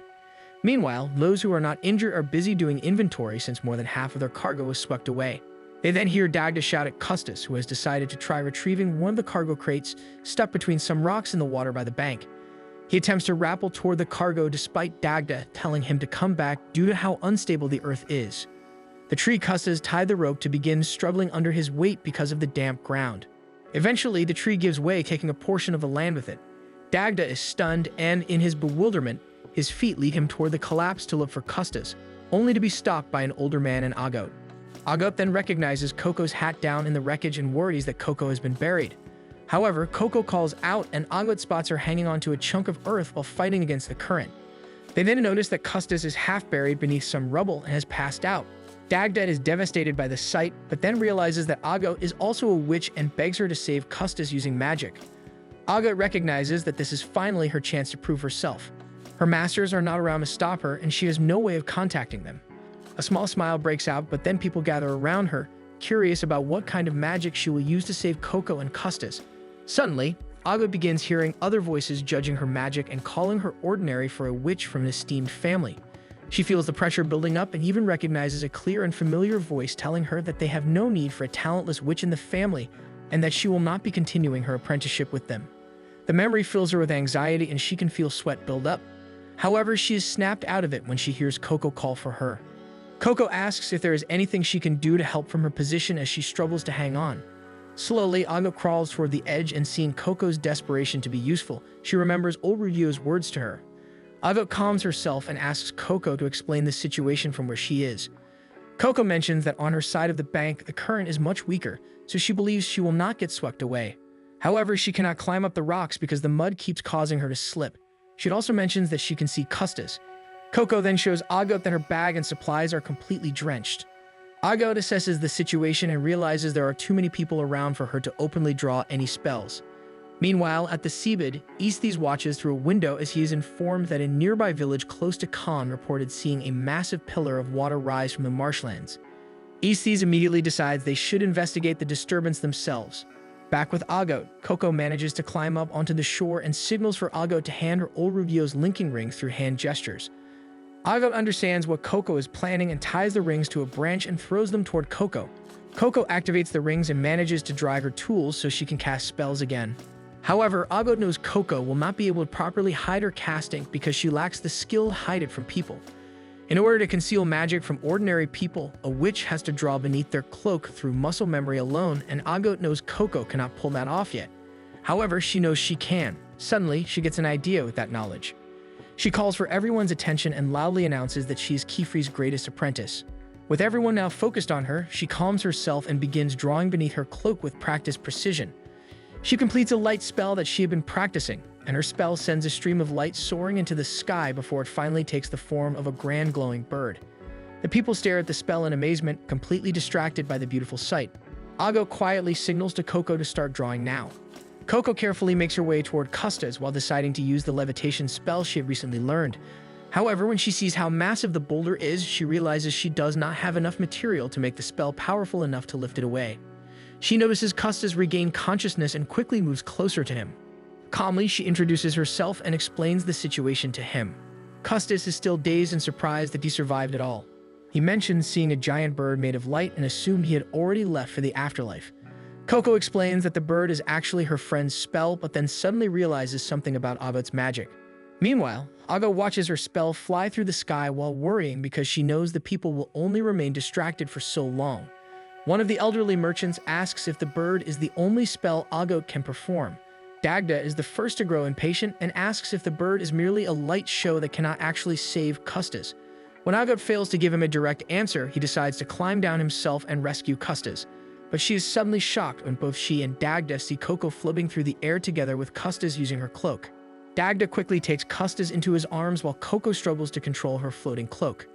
Agot moves toward Coco to check on her, but Coco suddenly runs into her arms and tearfully admits how scared she was during everything. She also expresses how relieved she is that her idea worked. Agot pulls Coco away but then notices Stan covering parts of Coco's cloak.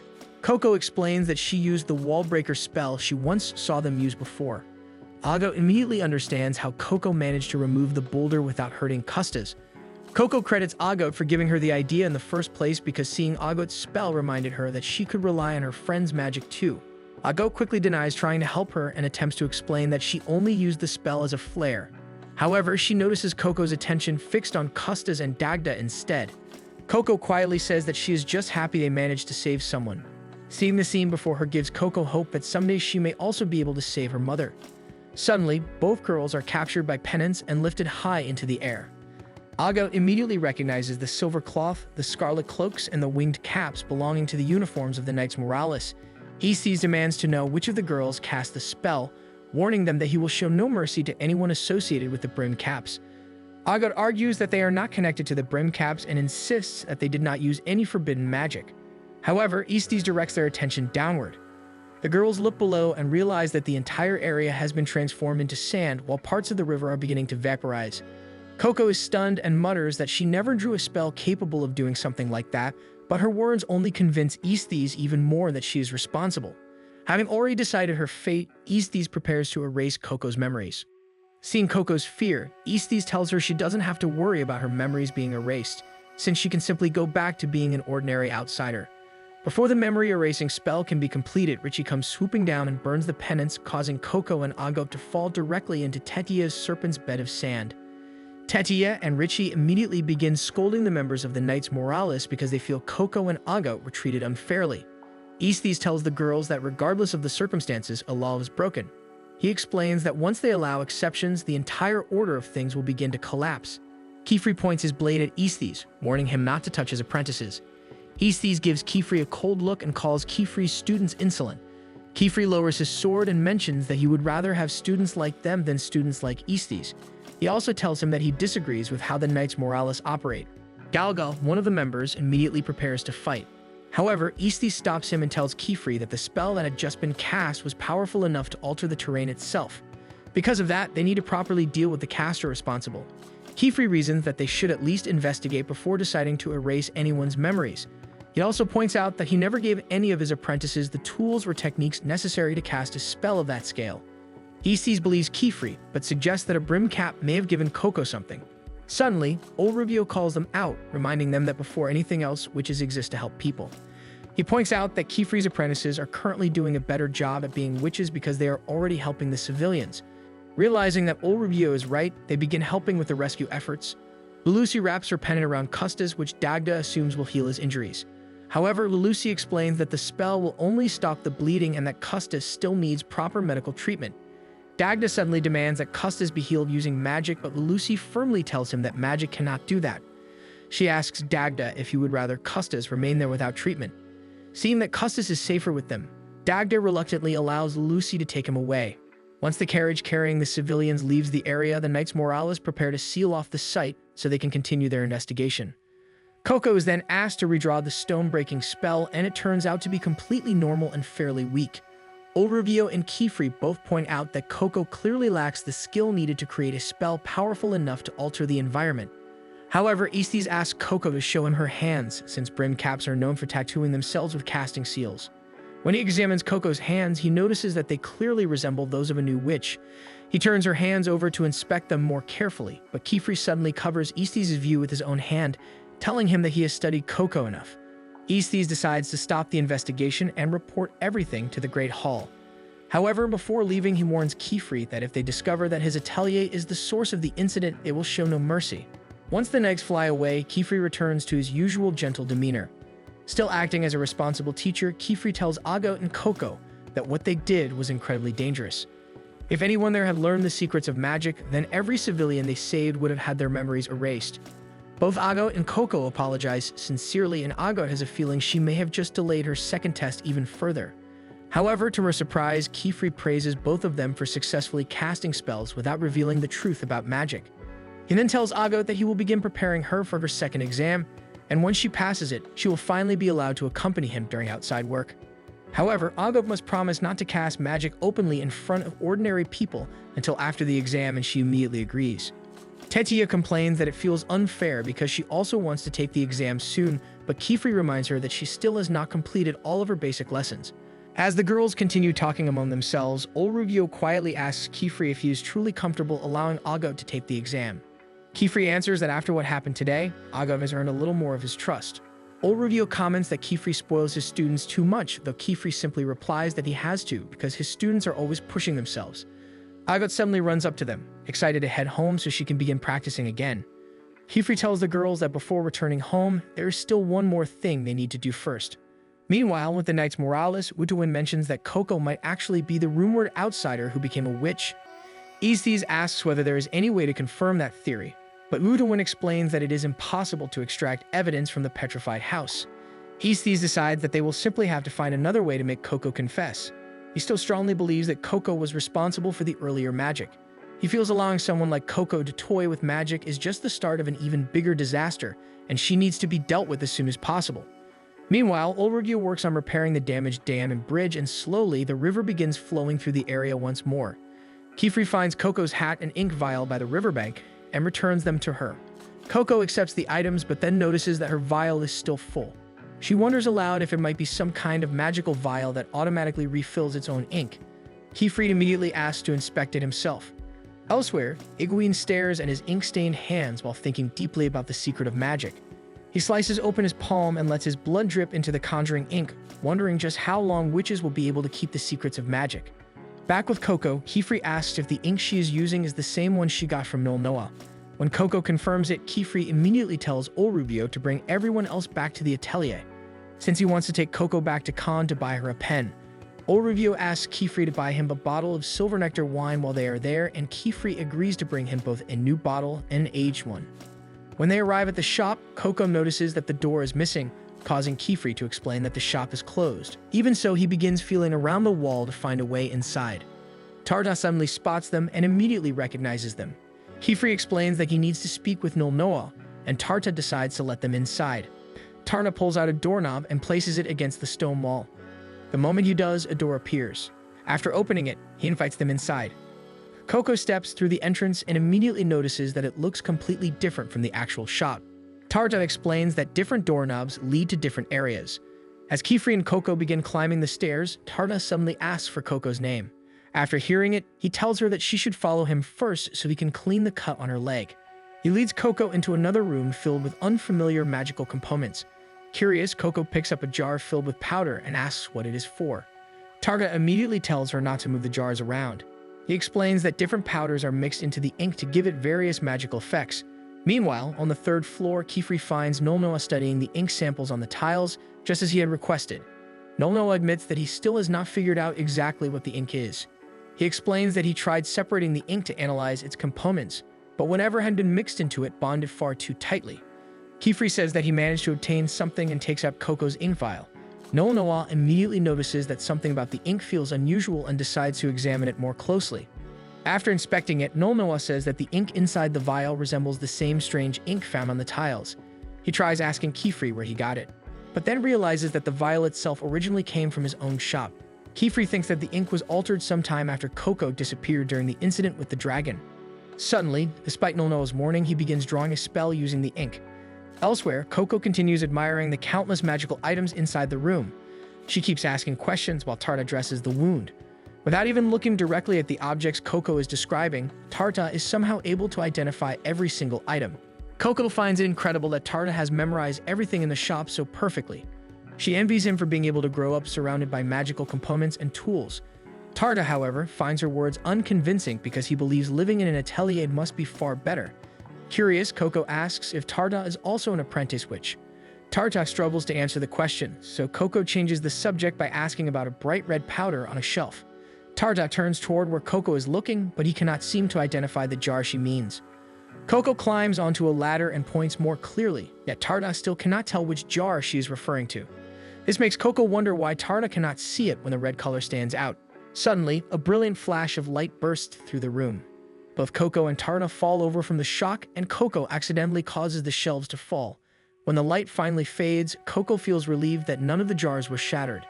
Tarta, however, looks horrified because all the labels have fallen off the jars. Coco quickly offers to help reorganize everything and asks Tarta where each powder belongs based on its color. However, Tarna suddenly snaps and shouts that he has no idea. He finally reveals that he only recognizes them based on where they are located on the shelves and not by their color. Tarta tells Coco to leave because there is nothing she can do to help. He bitterly explains that he suffers from silverwash eyes, a condition that prevents him from becoming a witch. Back on the third floor, Nolnoa and Kefri slowly recover from the blast of light. Both of them are stunned by the sheer power produced by such a tiny casting seal simply because of the ink. Kefri begins suspecting that Coco's vial has become a twin bottle, meaning the ink inside is connected to another vial somewhere else. The owner of the second vial must constantly be refilling it with additional substances. Kefri realizes that this discovery may finally bring him closer to the brim caps. Nolnoa, however, becomes visibly disturbed by what they are dealing with. He insists that they need to report everything to the Great Hall immediately, but Kefri sharply tells him not to say a word about it. Kefri firmly states that nobody besides the two of them should know that the vial exists. Nolnoa begins growing fearful of what Kefri may be planning because hiding something like this is clearly against the law. Kefri quietly sets the vial down before casting another spell. Outside, Coco waits patiently until Kefri finally rejoins her and apologizes for taking so long.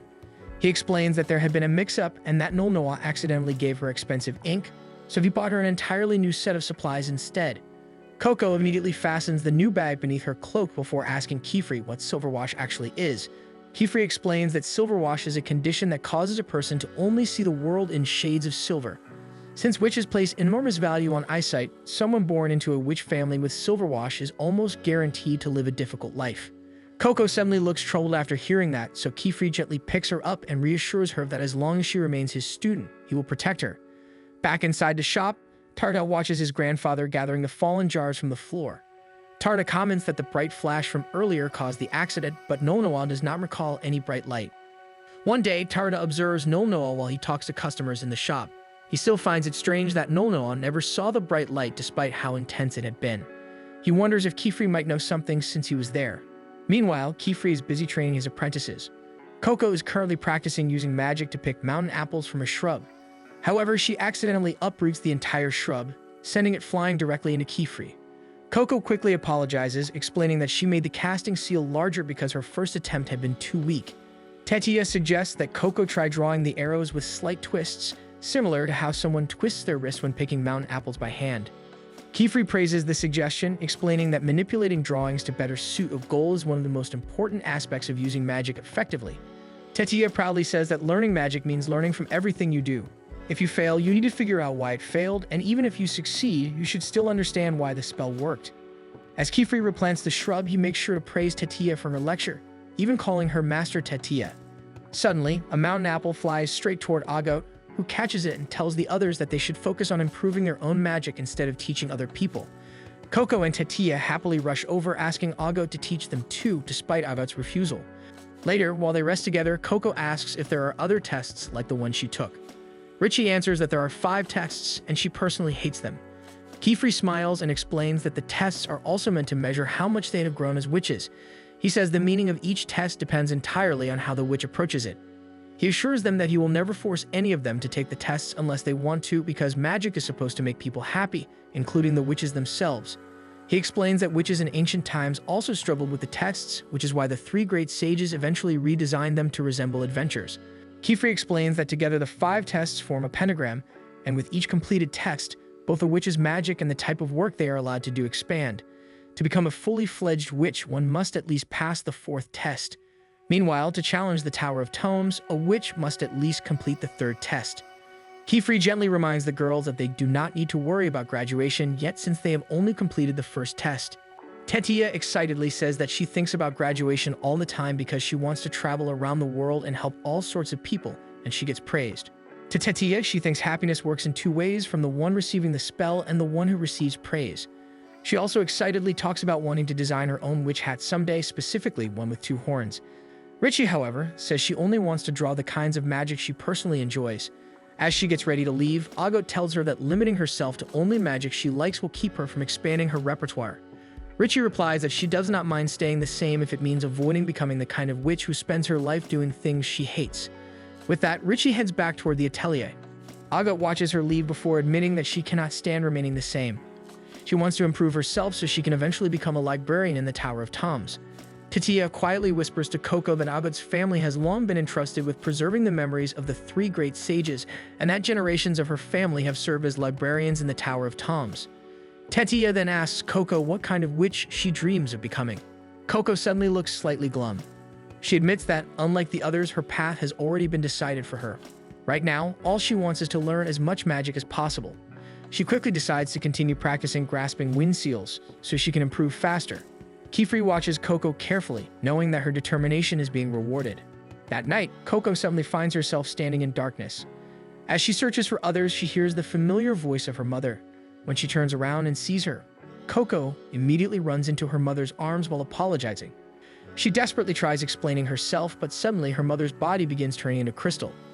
Even after becoming crystal, her mother's voice continues scolding her about magic. Coco backs away in horror and suddenly falls into a pool of ink. Agot's voice echoes, blaming her for bringing danger to everyone around her. Then she hears Olrevio's voice saying that he wants nothing to do with the brim caps. More and more voices begin surrounding her, all judging her. Coco tries to get away, but she suddenly falls deeper into the ink and finds herself trapped inside a vial. Then she sees Egwene, who blames her for wishing for magic in the first place. Coco suddenly wakes up in a panic. The brush buddy notices her distress and quietly moves closer so it can comfort her. Meanwhile, downstairs in the hall, Agot notices Kefri awake late at night. The moment he sees her, he quickly hides several tools from her view and gently tells her to head back to bed. Agot quietly returns to the room she shares with Coco. When she enters, she notices Coco awake and practicing her drawing. Coco explains that she could not sleep, and Agot decides not to question her further before returning to her bedroom. Coco continues drawing, feeling impatient to learn as quickly as possible so she can save her mother. Kefri closes a doorway, locking himself inside what appears to be an empty tower. He holds Coco's original vial in his hand, feeling that he is finally closer to uncovering where the brim caps are hiding. In the past, there were witches who went against the rules so they would heal people. The sages eventually caught them and erased their memories, and one of the spells that disappeared was the Twin Vials spell, which had originally been used to share medicine between distant places. The secret of the spell was the seal drawn into a medallion that was dropped into both vials. Kefri finds it ironic that such a spell had been recreated within the brim caps, and even a little tragic since he now needs to tear it apart. He prepares a pair of tweezers to extract the medallion, hoping that the owner of the other vial will not notice what he is doing. His plan is to place the medallion into a guiding orb so it can lead him directly to them. He finally spots the medallion and carefully pulls it out, but before it leaves the ink, lightning suddenly bursts from the vial and Kefri is forced to defend himself. The vial drops beside him, and water suddenly begins spilling endlessly from it. A violent vortex of water traps him inside, preventing him from drawing any spells. The medallion releases one final bolt of lightning before the water finally begins draining away. Kefri collapses in front of the vial, and standing just ahead of him is Egwene, the brim hat responsible for the injury covering Kefri's eye. Egwene picks up the vial and crushes it in his hand. Kefri struggles to move forward and tries to capture him, but the moment he reaches out, Egwene vanishes. Meanwhile, Egwene quietly expresses annoyance over Kefri's interference. The next morning, Tatia notices that both Coco and Kefri look exhausted. She says that they look like they transform into magic knights to fight evil. Agot tells Coco that she should prioritize sleep instead of staying up all night practicing. Coco tries to explain herself, but Tatia immediately scolds her for overdoing things again. Richie agrees, and Tatia even points out that Olrevio had warned them many times about the importance of proper sleep. She offers to brew herbal tea for them, but Kefri barely hears her and nearly slips forward onto the table. Seeing Tatia preparing the tea, Kefri offers to make it. However, he holds the kettle awkwardly and accidentally spills boiling water onto his own hand, causing him to drop the pot in shock. Kefri notices that his hand is still numb from the attack the night before. Trying not to worry the girls, he calmly tells them that he will head outside to pick fresh tea leaves. Before leaving, he instructs them to continue working on their spellbooks. Once he leaves, Tatia and Richie feel that he was acting odd. Meanwhile, Coco quietly asks Agot if she can spare a moment for her. The two return to their room, where Coco finally gives Agot her sylph shoes back. She admits that it took her a long time because she tried to redraw the seal as perfectly as possible before returning them. Still, she knows her skill is lacking, so she tells Agot that she can redraw the seal again if needed. Agot studies the seal carefully before asking Coco what exactly she is scheming. She points out that Coco never told Kefri that Agot had been the one who forced her to take the test in the first place. Agot cannot understand where Coco's kindness is coming from. Coco admits that what Agot did that day was harsh, and that maybe she could have simply waited to be rescued instead of taking the exam. But taking the test had also been her own choice. She wanted to pass using her own magic. She wanted to feel that she could actually accomplish something with her own hands and maybe someday grasp hope for herself. Agot still struggles to make sense of Coco's feelings, but before she can respond, Coco suddenly collapses right in front of her. Outside, Kefri plucks a medicinal herb from the bushes and chews on it. When he spits it out, feeling finally returns to his hand. The brush buddy happens to be nearby, so Kefri casually talks to it. He even admits that he is worried his apprentices might someday discover his secret. He lightly jokes about the strange name he gave the brush buddy, but before he can continue, Agot suddenly tackles him, though he is able to break their fall. Agot hurriedly explains that the seal on the shoes was warped. Instead of panicking, Kefri actually sounds excited to see it, but Agot quickly interrupts him and explains that something happened to Coco. He readies Coco, then quickly informs the others that he will take Coco to Khan, and instructs the girls to rely on old Rubio while he is away. Once he makes sure Coco is secure, the two immediately leave for the city. During the journey, Kefri notices that Coco's fever continues to rise, making him worry. Meanwhile, in Khan, Tartan notices that it is almost time for the ferry to depart. His friends remember that he lives by the riverside and belongs to a family of witches, so they ask why he does not simply fly home. Tarda awkwardly explains that witches have all sorts of rules they must follow. As he leaves, his thoughts suddenly stop when he sees Kefri rushing through town while carrying an unconscious Coco in his arms. When Kefri urgently asks for directions to the hospital, Tarda immediately offers to guide him through a shortcut and begins running ahead. After weaving through several narrow alleys, they arrive at the hospital far faster than Kefri expected. Since they are not allowed inside yet, Kefri compliments him, calling his knowledge of the town impressive. However, Tarda downplays it and simply says he knows the streets well like a local. Kefri insists that Tarda is gifted with sharp eyes because of how well he notices details around him. After hesitating for a moment, Tarda finally gathers the courage to confront Kefri about something that has been bothering him. Remembering that Kefri had also been there when the mysterious light appeared, Tartan decides that he should finally ask him about it. He tells Kefri that he has a question, and Kefri immediately brightens up because he assumes Tarta wants to ask something about magic. However, with Kefri suddenly sparkling with enthusiasm, Tarta instantly loses the urge to ask about the light. Before he can gather his courage again, a doctor steps out of the hospital room and informs them that they can see Coco now. At Coco's bedside, the doctor explains that Coco simply has a cold brought on by exhaustion. She reassures them that Coco will recover as long as she gets proper meals and plenty of rest. To be safe, she advises Kefri to keep Coco in the hospital overnight. Once the doctor is gone, Kefri apologizes to Coco for not noticing her condition sooner. He then draws a water spell, causing droplets to rise from the casting seal. He gently blows on them, scattering the droplets through the room, cooling the air and increasing the humidity slightly. He hopes it will make Coco a little more comfortable. Tarda wonders aloud why Coco had been pushing herself so hard. Kefri explains that Coco is often in a hurry. Since she is still new to magic, she feels the need to learn everything as quickly as possible. At that moment, Tarta realizes that the rumored outsider apprentice is Coco. Kefri then asks if Tarta can save his question for another time, since now is not the best moment for a discussion. Seeing Coco's condition, Tarta agrees. Soon afterward, he hears the bell signaling the ferry's departure and decides to take his leave. As he walks away from the hospital, he thinks back to the cold look Kefri gave him earlier. For a moment, he wonders if that icy expression was only his imagination. When Tarta reaches the ferry, the guard refuses to let him board because he does not have his hat to prove he belongs to a witch family. Searching through his bag, Tarta realizes the hat is missing. Panicking, he immediately runs back into town to look for it. Back at the hospital, another doctor informs Kefri that Coco's condition has already improved. He remarks that Kefri's spell to cool the room helped considerably. Kefri refuses the praise and says that the doctors are the ones doing the real work since magic cannot cure illnesses. Still, the doctor insists that Kefri's efforts contributed to her recovery. Suddenly, commotion erupts outside. A man bursts into the hospital, desperately searching for a doctor because a fire has broken out and many people have been injured. He is startled when he notices the floating droplets in the room, but quickly realizes that Kefri is a witch. The man urgently asks Kefri to help put out the fire. Kefri hesitates, unwilling to leave Coco alone. However, Coco tells him that he should go. She reminds him that helping people is a witch's job. Kefri is surprised to see that she is awake, but eventually agrees. He promises to return as soon as he can. Once he leaves, Coco turns onto her side and quietly admits to herself that she had only been acting brave. In reality, she is afraid of being left alone. As evening arrives, Tarda is still searching for his missing hat. He notices groups of people moving toward a certain area, but chooses to ignore them in favor of searching for his hat. Eventually, he reaches Coco's room and peeks inside, wondering if he might have left his hat there. To his relief, he spots it on the floor. He quietly steps inside and picks it up, grateful that he can finally go home. As he is about to leave, he hears Coco mumbling in her sleep, Coco suddenly wakes up and notices him, but immediately falls into a coughing fit. Tarja is alarmed by how much worse she looks. Looking around, he realizes the hospital feels strangely empty. Coco explains that a fire broke out to the north and most of the staff, along with Kifri, rushed there to help. Tarja realizes that was why he saw so many people heading in that direction. Watching Coco struggle to breathe between coughs, he begins wondering if there is anything he can do. He knows exactly which medicine would help ease her symptoms, so he heads to a cupboard to look for it. However, he is horrified to discover that the vials are unlabeled. Some liquids appear darker than others, making him realize that most people probably identify the medicine by color. Immediately, he begins feeling useless again.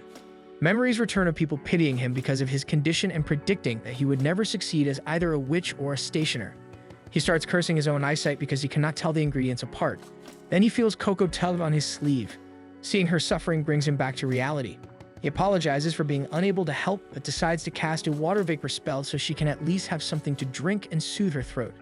As he watches the spell, an idea suddenly strikes him. He remembers that water vapor can be used to extract liquids from ingredients. If he can separate the components within the medicine, perhaps he can identify the herbs by their structure rather than their color. Tarja carefully separates the contents of several vials. Unfortunately, 3 of them contain powdered ingredients, and he still cannot determine which one contains the herb he needs. Eventually, he gives up and decides to focus on lowering Coco's fever with water alone. He apologizes again for being unable to help her. However, Coco suddenly sits up despite her illness. Then she asks Tarja for a pen and some ink. Confused but curious, he hands over the supplies he carries with him. Despite shivering from her fever, Coco begins drawing a casting seal. She tells Tarja that the spell she wants to draw can help both of them. Tarja does not understand what she means.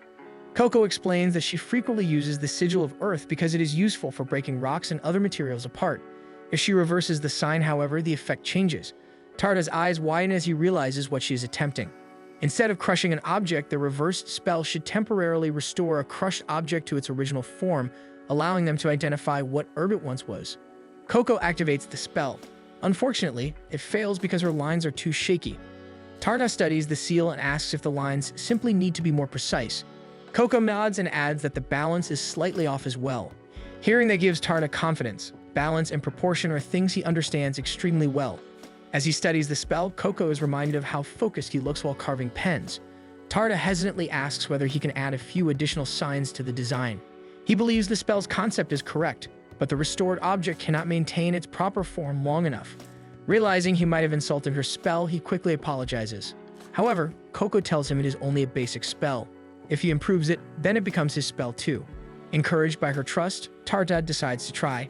Taking a deep breath, he carefully begins drawing. Despite never training as a witch, his lines are remarkably clean and precise. When the spell activates, a small plant blossoms from the powder. Tarja immediately identifies it and realizes it is not the herb he needs. Still, the spell worked. Excited, he tests the remaining powders. Neither contains the correct herb either. Determined, he tells Coco that he is taking the seal to the medicine room so he can continue searching. Inside the storeroom, he's reminded of his own home. Using the spell repeatedly, he examines countless powders. Each one briefly returns to the form of a plant, allowing him to recognize its shape. Tears begin forming in his eyes. For the first time, he feels as though he can see the world the same way everyone else does. Eventually, he finds the correct herb. For the first time in a long while, Tarja feels as though he has truly accomplished something. Unfortunately, someone discovers him inside the storeroom. Soon, he's escorted back to Coco's room where the funeral doctor scolds him for tampering with the medicine supplies. She explains that the ingredients are intentionally unlabeled to prevent accidents. If he needed help, he should have looked for a doctor or nurse. Even so, she compliments his knowledge, admitting that the herb he selected was exactly the correct one. Curious, she asks if he has ever considered becoming a doctor. Then she notices him clutching a witch apprentice's hat. Coco smiles at him, which makes Tarja feel like a real witch's apprentice. Meanwhile, Kifri continues helping with the fire. Other witches have arrived to assist, and the blaze has finally been reduced to a manageable level. Hoping to return to Coco, Kifri prepares to leave. However, the same man who begged for his help earlier insists that he stay and oversee the cleanup effort with magic. The other witches tell Kifri that outsiders rarely understand how much work goes into casting spells. Telling him they can handle the rest, they urge him to do what he needs to do. Kifri quickly uses his sylph boots to fly toward the hospital. When he finally enters Coco's room, he is surprised to find Tarja asleep beside her. He enters and covers Tarja with his cloak. Kifri feels Coco's forehead and notices that her fever has dropped significantly. Later, when Coco wakes up, she feels a lot better and thanks Tarja for all his help. However, Tarta thanks her as well, saying that she was the one who helped him. He doesn't explain much, but simply says that witches are amazing, a sentiment that Coco fully believes in. By the docks, Nolnoa is there to pick up Tarta. Kefri had informed him shortly after discovering that Tarta had stayed with Coco. As the adults chat, Tarta decides to ask both of them about the flash of light he saw at their shop the other day. However, both seem confused by what he is talking about. They continue their conversation, and Tarta begins to believe that he might have imagined everything. Nolnoa then calls for him to board the ferry since they are leaving, and Coco also returns to Kefri's side. As the ferry begins leaving the dock, Coco tells Tarta that she'll see him again soon. This triggers something in Tarta, so he goes to the edge of the ferry and shouts at Coco, promising to make her a pen someday and deliver it to her using his own magic. Coco's eyes brim with joy, and she runs to the edge of the dock and shouts back that she is excited to see it. Nolnoa moves next to him, musing that Tarta has become close to Coco. Tarta feels proud and tells Nolnoa that he finds Coco amazing and that he is sure she'll become even more amazing in the future. Nolnoa places a hand on Tarta's shoulder and tells him that he will be amazing too. On the journey home, Coco tells Kefri about her ongoing nightmares. Kefri says that dealing with dreams is difficult since sleeping spells are considered forbidden magic. Still, he promises Coco that he will help her deal with her nightmares. However, Coco says that she no longer needs any help and that she feels she can manage her evenings again. She doesn't explain her discovery to Kefri, but her theory about inverting spells worked last night. All she needs to do is draw the inverse version of the spell that petrified her mother. As they near the atelier, Coco spots old Rubio and the rest of the apprentices by the field. They get off early and Tetia is quick to check on her since she'd been worried. Ago watches them from afar, breathing a sigh of relief that Coco is safe. Meanwhile, in an unknown location, Sauceron, a brim hat, taunts Iguine for the failure of his plan. He tells Iguine that the pointed hats need to be watched more closely and that they need to be more aggressive in their approach. Iguine wonders if this means Sauceron will be the next one to act, and Sauceron confirms it. One day, Agot is observing a pack of scale wolves using her sylph boots. She lands on a tree so she can keep an eye on them. She knows it's almost breeding season, so the wolves are hitting each other so their scales shave off and they won't hurt the pups when they are born. She thinks that if the wolves had a choice not to take on a mate, they would remain strong. Her thoughts then drift to Coco. Initially, she had thought of Coco as an outsider who had nothing to offer their world, but things changed over time. She realized that if Coco learns the rules of being a proper witch, then maybe they are too different. Back in the atelier, under Kefri's watchful eye, Coco is practicing drawing light spells. Kefri praises her because her spells are gradually becoming more stable. Despite being happy, Coco mentions that she still isn't confident with certain spells. She adds that she has a habit of just using the spells she is familiar with when it would have been easier to use stronger spells. Kefri gives his 2 cents by saying that he thinks Coco's strengths are the spells she already draws by heart. Kefri pulls out the spells she normally uses and points out that her lines are less shaky, showing a level of confidence in drawing them. He noticed this with Coco, even when they first met, because of how straight she can draw and cut lines when she is used to it. He advises her that once she is confident with something, it can become a source of strength, and if she feels uncertain, she should make a habit of voicing it. Coco brightens because now she understands that she is good at drawing spells that involve straight lines, so she suddenly has the urge to draw more spells with straight lines. However, Kefri reels her back in, saying that she should also learn new magic because there's a chance she might discover other strengths. He puts a lot of books in front of her, and she suddenly gets the feeling that she'll be studying the day away. As she studies the seals in the books, she feels a greater sense of appreciation for their complexity. Now that she understands how seals are made, she knows how hard they are to draw and how much thought was put into conceptualizing them. As she browses the books, she keeps muttering about how amazing magic and witches are. However, Richie finds her vocabulary very lacking.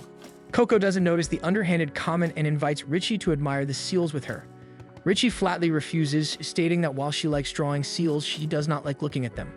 Coco doesn't hear her properly and still urges her to look with her. But after Richie says no for the final time, she stops. Kefri tries to lecture her kindly. However, Richie takes it the wrong way and accidentally makes her seal too big, causing crystals to come bursting out of the table. Kefri hurries to her side to check for injuries while lightly scolding her about using magic while angry. Richie yanks her hand back and runs away from them. Worried, Coco runs after her. Old Rubio, who had heard everything from the side, tells Kefri that Richie might end up no longer improving because she is already not heeding Kefri's words. Coco sees Richie disappear into the living quarters she shares with Tetia. Coco tries to peek inside and notices that it looks empty, so she wonders if Richie went to her bedroom. Coco notices that the brush buddy seems to want to tell her something and wonders if it knows where Richie is. The brush buddy then dives into a basket and Coco jumps after it, surprised when the basket practically swallows her and leads to what seems like a cave. She sees a strange light at the end of the tunnel and decides to follow it. It leads to something that looks like a small room, where ribbons made of crystal that reflect light hang around the area. Richie, who is sitting on a chair and playing with the brush buddy, scolds Coco for entering without permission. Coco apologizes and reasons that she was just following the brush buddy. She then goes back to admiring the ribbons, which Richie admits are her own original spell. Coco cannot hide the amazement in her eyes as she continues to look at the items in complete awe. Seeing how happy the spell makes Coco, Richie tells her that she can take one of the ribbons. Coco doesn't hesitate and unhooks one so she can store it away. Playing with the ribbon in her hands, she then decides to take the chance to ask Richie why she does not like seeing seals in books. In her case, she loves seeing them because she did not know anything about magic until recently. Learning about the uses of spells and who created them are all things she's interested in. Richie explains that she does not want to think about other people's magic, only her own. She hates it when people tell her to draw spells she isn't interested in. She believes that by doing so, her own magic will be tainted. She says that Coco has nothing to do with it, but she just hates having to study or draw things that she doesn't want to use. Back in the main study of the atelier, Kiefer tells old Rubio about Richie. Before he had joined his atelier, Richie even ended her apprenticeship with another witch. He likens Richie's stubbornness to a scale wolf that refuses to shed its scales. He worries that if he pushes her too hard, Richie might no longer want to stay. Old Rubio tells Kiefer that humans cannot be approached the same way they would approach a spell. He then tosses Kiefer a small bag containing his latest original spell, which he calls the Snugstone. He tells Kiefer that if you keep it on a bed, it will keep the person warm and comfortable. He made enough for the apprentices, which Kiefer should give to them. Kiefer looks at the stone and says that old Rubio's magic is very kind. The compliment embarrasses old Rubio, who tries to reason that he's only making those kinds of things for work and that he needs feedback. Kiefer checks the bag and notices that there are 5 stones instead of 4, so he tells old Rubio that he gave too many. Old Rubio says that the 5th one is actually for Kiefer since, as their master, he thinks Kiefer should set an example and get proper sleep as well. Kiefer can only stare for a moment before agreeing as old Rubio leaves. He then notices that someone is writing him a letter, so he stands to see what the letter is about. Agot soon comes in through the door. Kiefer tells her that he has just received news from the Great Hall. He tells Agot that the date for her second test has been set. The Great Hall had decided to hold it in 3 days, and the location would be in Serpent Back Cave on Cape Romanon. In the past, when Richie was just creating her original spell, her older brother Rilifin had complimented her idea at work. She had gotten embarrassed and crumpled her spell into a ball, then threw it across the cave. It sparkled brightly, which caught Richie's attention. She had pointed it out to Rilifin, hoping he had also found it beautiful. Rilifin smiled at her kindly and hugged her. He expressed that he loved her magic and he wished that her magic would always remain like her original. Sometime after that, Rilifin had begun his apprenticeship, leaving Richie behind. Richie wakes up from her slumber and sees that she is in a carriage with her fellow apprentices. When everyone is up, Agot is frustrated that she fell asleep because she had planned to practice throughout the evening to prepare for the exam. She blames the Snugstone for making her sleepy. Kiefer halves a piece of bread and tells her that no one ever feels like they prepared enough during exams. All she needs to do is the best she can, because after the exam, she will be a different witch. Agot takes the bread and says that she will definitely pass the exam on her first try, as it is what is expected of her as a member of her family. They hear Kukro, a mentor witch, praise Agot's confidence as he introduces his own apprentice, Uini, who had already failed the test twice. Kukro mentions how much he wants to swap apprentices with Kiefer. Kiefer lightly scolds him, telling him not to view apprentices as objects that can easily be swapped. Kukro sighs because he wishes that it were that simple. Kiefer is about to argue, but Uini mentions that he agrees with Kukro because he has been nothing but a burden. Then they hear a voice apologizing for being late. Coco turns toward the voice and sees a giant talking brush buddy. Kiefer tells her that it's actually a witch. Alira reveals herself, admitting that she used a magical cloak to change her appearance, so it isn't really transformation magic. She tells the group that she is the proctor of the exam and is impressed that Kiefer had decided to bring all of his apprentices along. She then explains the sincerity of the shield. The exam involves the examinee protecting someone through the cave. The witch will fail if they lose sight of the person they are protecting. Another means of failure is if they arrive at the exit at different times or if someone sees them casting spells. This makes Agot wonder if regular people are involved. Alira says she only has to worry about being caught and throws cloaks at the girls so they can see who they are hiding from. The girls do as instructed and look down the cliff, where they see a flock of Girfins. Alira says they are actually Merfins. She explains that the cave is a magical route, and if you do not take the right path, then it might spell danger. Agot suddenly realizes that she needs to protect the Merfin from magic using magic. Elira confirms her theory and explains that since witches tampered with their migratory routes, witches now need help them get across. Usually there are witches assigned to guide them every day. She explains that the cloaks they are wearing make them appear like merfolks so they can blend in with the flock. However, they cannot take the cloak off or get the seal damaged. Otherwise, their cover will be exposed and the merfolks will run away from them. Agot realizes that the cloak actually makes it harder for her to draw. Elira begins distributing the merfolks and even hands one to Richie. Richie assumes this is a mistake and tries to give it back, but Elira says she received an application for Richie to take the exam as well. Kefri tells Richie that he sent in an application because he believes that the exam will help her. Richie feels betrayed because she thought Kefri wouldn't force her to take any exams if she didn't want to. Kefri calmly tells her that he's making her take this exam because he cares and he thinks there is value in it for Richie that will help lead her toward becoming the witch she wants to be. Richie feels conflicted, but after catching Coco's curious gaze, she agrees to take the exam. However, she says that she will do it her own way, which Kefri decides to allow. She also adds that if she finds the exam useless to her, she will never believe in Kefri again. Kefri stares after her as Kukro approaches. Kukro comments that Kefri also has his hands full with troublesome apprentices. He begins complaining about how children are a pain to deal with. However, Kefri pretends not to hear him and fixes him with a cold gaze. Kukro feels his blood run cold and decides to take his leave. The other witches are shocked that he is leaving his apprentice. Kukro reasons that there are a lot of witches watching today, so there shouldn't be a problem. Kefri walks over to Uini, who nervously reassures him that he is fine. With everyone ready, Elira announces the start of the exam since the merfolks are already moving through the cave. The apprentices take their positions and follow Elira, who runs ahead of them. Agot stops right by the entrance just to take a moment for herself before proceeding. Kefri tells Tetia and Coco that they should start on their late breakfast, and while they are at it, he can tell them the history of the area. In fact, this is one of the scars left behind by forbidden magic. Meanwhile, the group taking the exam stares in amazement at the path before them. Elira then challenges them to proceed and take the exam. Kefri tells Coco and Tetia the history of the area. He starts off by talking about the kingdom of Romanon. It was described as a wealthy kingdom rich in beautiful, magically crafted items, but it was located under a mountain. Its people did little to hide their wealth, as they adorned themselves with gold and were even arrogant about their advancements. They viewed outsiders as people who were less than them. Word of how rich the kingdom of Romanon was reached other parts of the world, and it attracted more visitors and people from the surface to visit the kingdom. To keep people from traveling to their land, the kingdom then built the serpent-back path, where only a select few were allowed to pass. To ensure only a few could pass, they carved a labyrinth spell to keep outsiders away from the kingdom. This caused the kingdom to grow more prosperous. However, they also grew more isolated and arrogant. Eventually, people within the kingdom began judging each other. Those deemed unworthy were turned into gold and used to adorn the city. This led to their downfall because people began turning on one another. The kingdom was lost due to the weight of its own gold.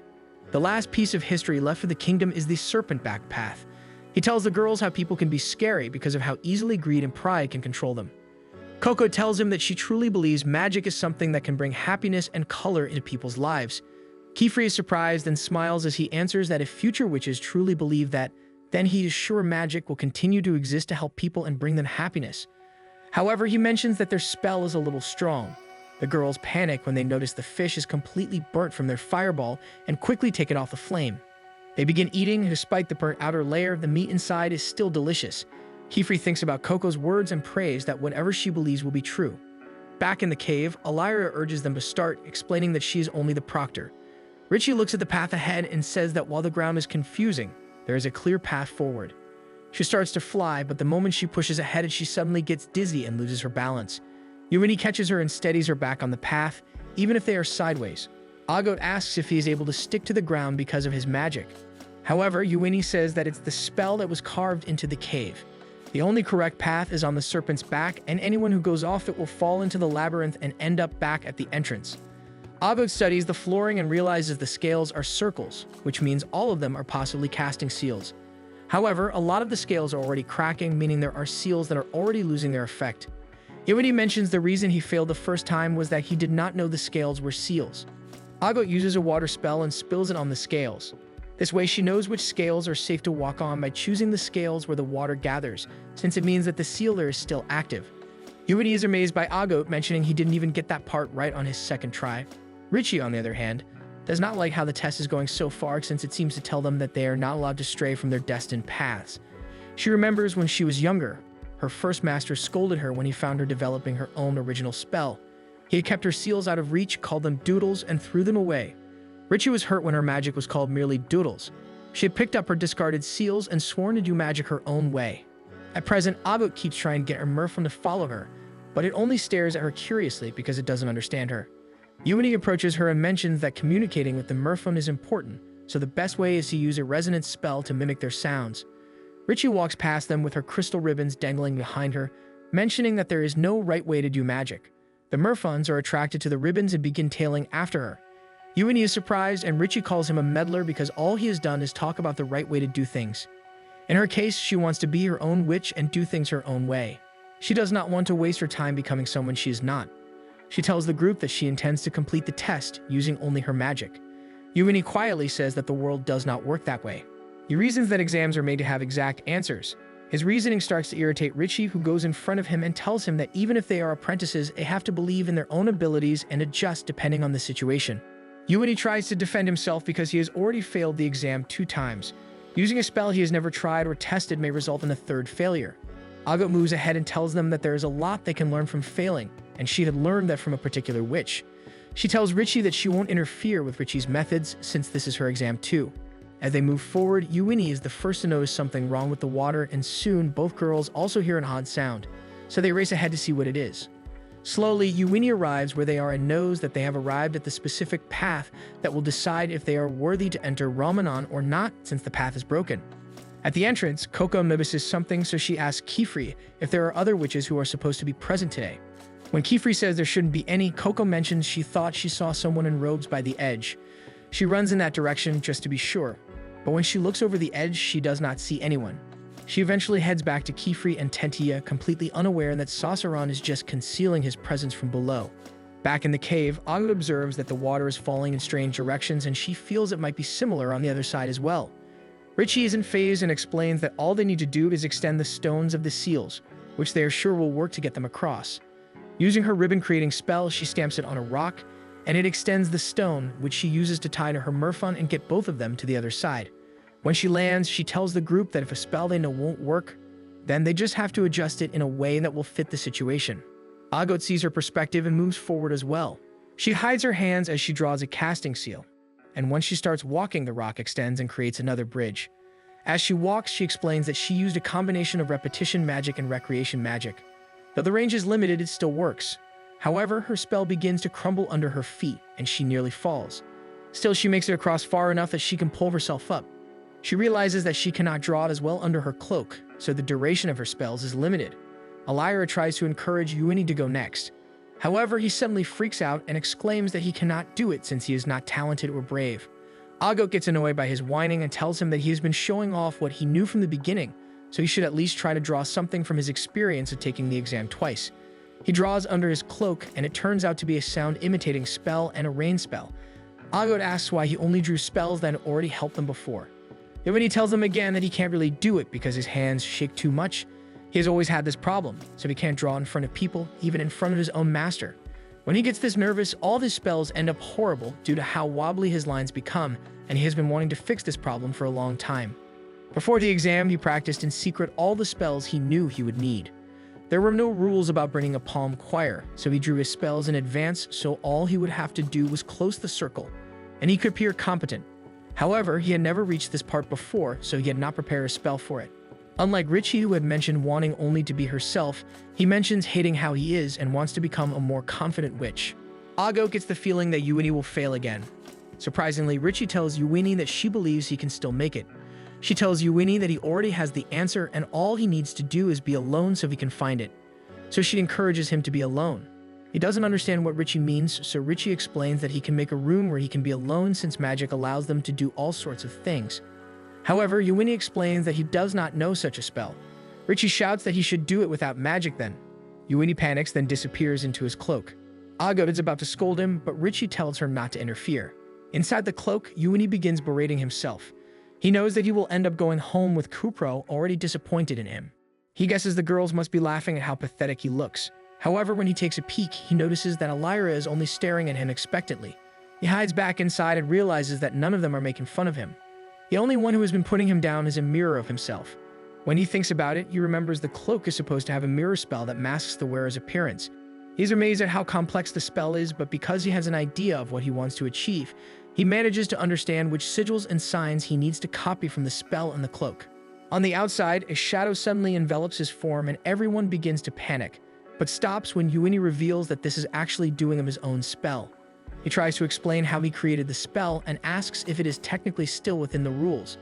He figured this was the only way he could draw without feeling self-conscious. Alira allows it since he isn't breaking any rules. So he becomes happy and creates a stone staff and flies himself and his merphone to the other side. When he lands, he tells the girls that this is really himself now. Richie moves forward and asks if he still hates himself. Yuini answers that he doesn't anymore. The answer pleases Richie, so she begins walking ahead but reminds Yuini not to doubt himself too much. Yuini tells her that he still might, but he is thankful to Richie. Ago asks Richie why she suddenly helped him. Richie reasons that Yuini saved her earlier in the exam, so this is her way of getting even. She also mentions that she understands how Yuini feels because she hated herself once before.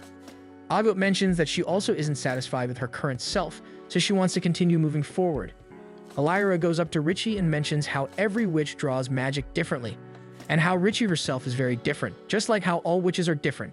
So she asks if Richie still thinks exams are bad. Richie pouts, and while she doesn't hate the exam, she is still mad at Kefri because he tricked her into taking it. Alira wants to ask how Kefri is doing, but Sasaran suddenly appears behind her and snatches her. Alira recognizes that Sasaran's a brim cap, and her chances of escaping is slim due to being so close. Alira sends her hat away and tells the apprentices to run ahead and not listen to a word the brim caps would say. When she finishes, she and Sasaran suddenly disappear, leaving the three apprentices and their merphones alone. Tetia and Coco use their sylph shoes while waiting for the other apprentices to finish their test. Kefri comments that Coco is really fast, noting that he now knows Ago was so fast the other day because of Coco's seal in the sylph shoes she made. Coco crashes near him, saying she feels bad that Ago had to suffer from her defective shoes. Kefri reasons that Ago must really like Coco's magic since she is still using the same shoes. Coco suddenly feels overjoyed by this knowledge, so she does not hear Kefri trying to teach her a lesson about magic. Suddenly, they notice Alira's hat flying toward them. Kefri catches it and begins to suspect that something terrible must have happened during the test because their hats are considered sacred to witches. Suddenly, Serpentback's head comes to life and swallows Kefri and his apprentices, sending them straight into the cave. But a rock pierces his shoulder, causing him to lose his balance and fall further down the cave. Meanwhile, Ago and the other examinees try to make their way to the exit as fast as they can. Yuini feels his self-confidence slipping again, which makes Richie stare at him judgmentally to remind him that they need to work hard to get away. Knowing that they cannot outrun Sasaran, Yuini uses his cloak to hide himself and the girls. They stay still as Sasaran heads toward the area where they are hiding. Sasaran is amused that the kids are trying to hide from him, and decides to indulge in a game of hide-and-seek. Suddenly, Yuini notices something wrong with his cloak, and the merphones begin making noise. Sasaran heads toward the sounds and says that those who are hiding something often turn to the darkness for help. Sasaran wonders if the children are like hunters stalking prey or criminals hiding in fear. He then disappears, which surprises the apprentices. Before they can feel relieved, Sasaran suddenly casts a spell that pulls Yuini toward his cloak. Richie quickly casts a sand spell to distract Sasaran and get Yuini away. They begin running toward the exit, but Ago is well aware that they are no match for a brim cap, especially since Alira was just easily defeated by Sasaran. They then reach another part where the path stops, and they need to make it to the other side. Ago remembers how Alira had frozen a path and slid across to the other side, which gives her the idea of freezing the entire path so they can quickly slide all the way out. She starts drawing a huge casting seal on the ground while Richie creates a sled. Once Ago's spell creates a frozen path across most of the gap ahead, Richie also finishes a spell to help them steer the sled. The apprentices and the merphones get into the sled, and Ago uses her sylph shoes to boost their speed by pushing the sled forward. She then instructs Yuini to keep freezing the path ahead. Yuini flips through his palm choir and finds his freezing spell, allowing him to freeze the path ahead that Ago was unable to cover. However, Yuini is aware that they are still too slow, so he tells Richie to use a wind spell to push them forward faster. Richie feels self-conscious as she admits that she does not know many spells besides her own original ones. Yuini hands her his palm choir, saying that he pre-drew a lot of spells that she can use. This time, he wants to return the favor and help Richie. Slowly, Richie takes the palm choir from him. As Ago tries to get them as far away from Sasaran as possible, she wonders why this is happening to them. She then remembers that Tetia had a similar sentiment when they were trapped in the dragon's labyrinth. They know that apprentices like them should not be put in that much danger. Agot begins to realize it's because the brim caps are after Coco. She lets go of the sled and stops in the middle of the path. She shouts at Sauceron that Coco is no longer in their atelier because the Knights of Morales have already erased Coco's memory. Sauceron pushes Agot to the ground and says that everyone under the witch hats is a liar. Richie and Uwini try to rescue Agot, but their path is sealed by sudden thorns of ice blocking their way. Sauceron tells Agot that he pities witches nowadays because he believes they have grown more afraid of their own power. He says that those under the witch hats are bound by rules and fail to realize their full potential as witches. Droplets of ink begin falling from Sauceron onto Agot's cheeks. As Agot struggles against his hold, Sauceron tells her that using forbidden magic is salvation for them, as anything they wish for in the world suddenly becomes possible. He then speaks about wishes, saying that all apprentices want a world that is perfect for them.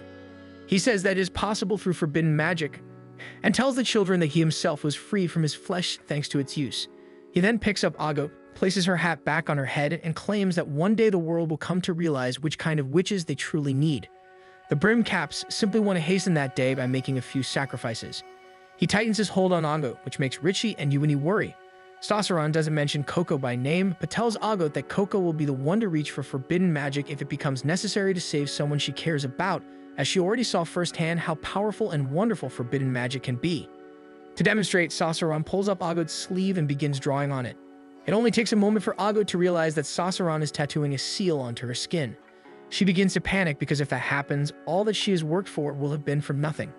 She does not want her chances to prove she is worthy of her family name to vanish. As she struggles against his hold, Richie calls out to her and instructs her to catch her magic if she falls. Suddenly, the ground beneath Sauceron and Agot collapses, but Agot manages to grab hold of Richie's ribbon and gets pulled back onto the path. Agot questions how Richie pulled off the rescue. Richie explains that Uwini was the one who destroyed the path on their side by using his own spell and sneaking underneath it to draw a wall-destroying spell. Meanwhile, Uwini starts making his way back to the girls, balancing through the shadows he had made.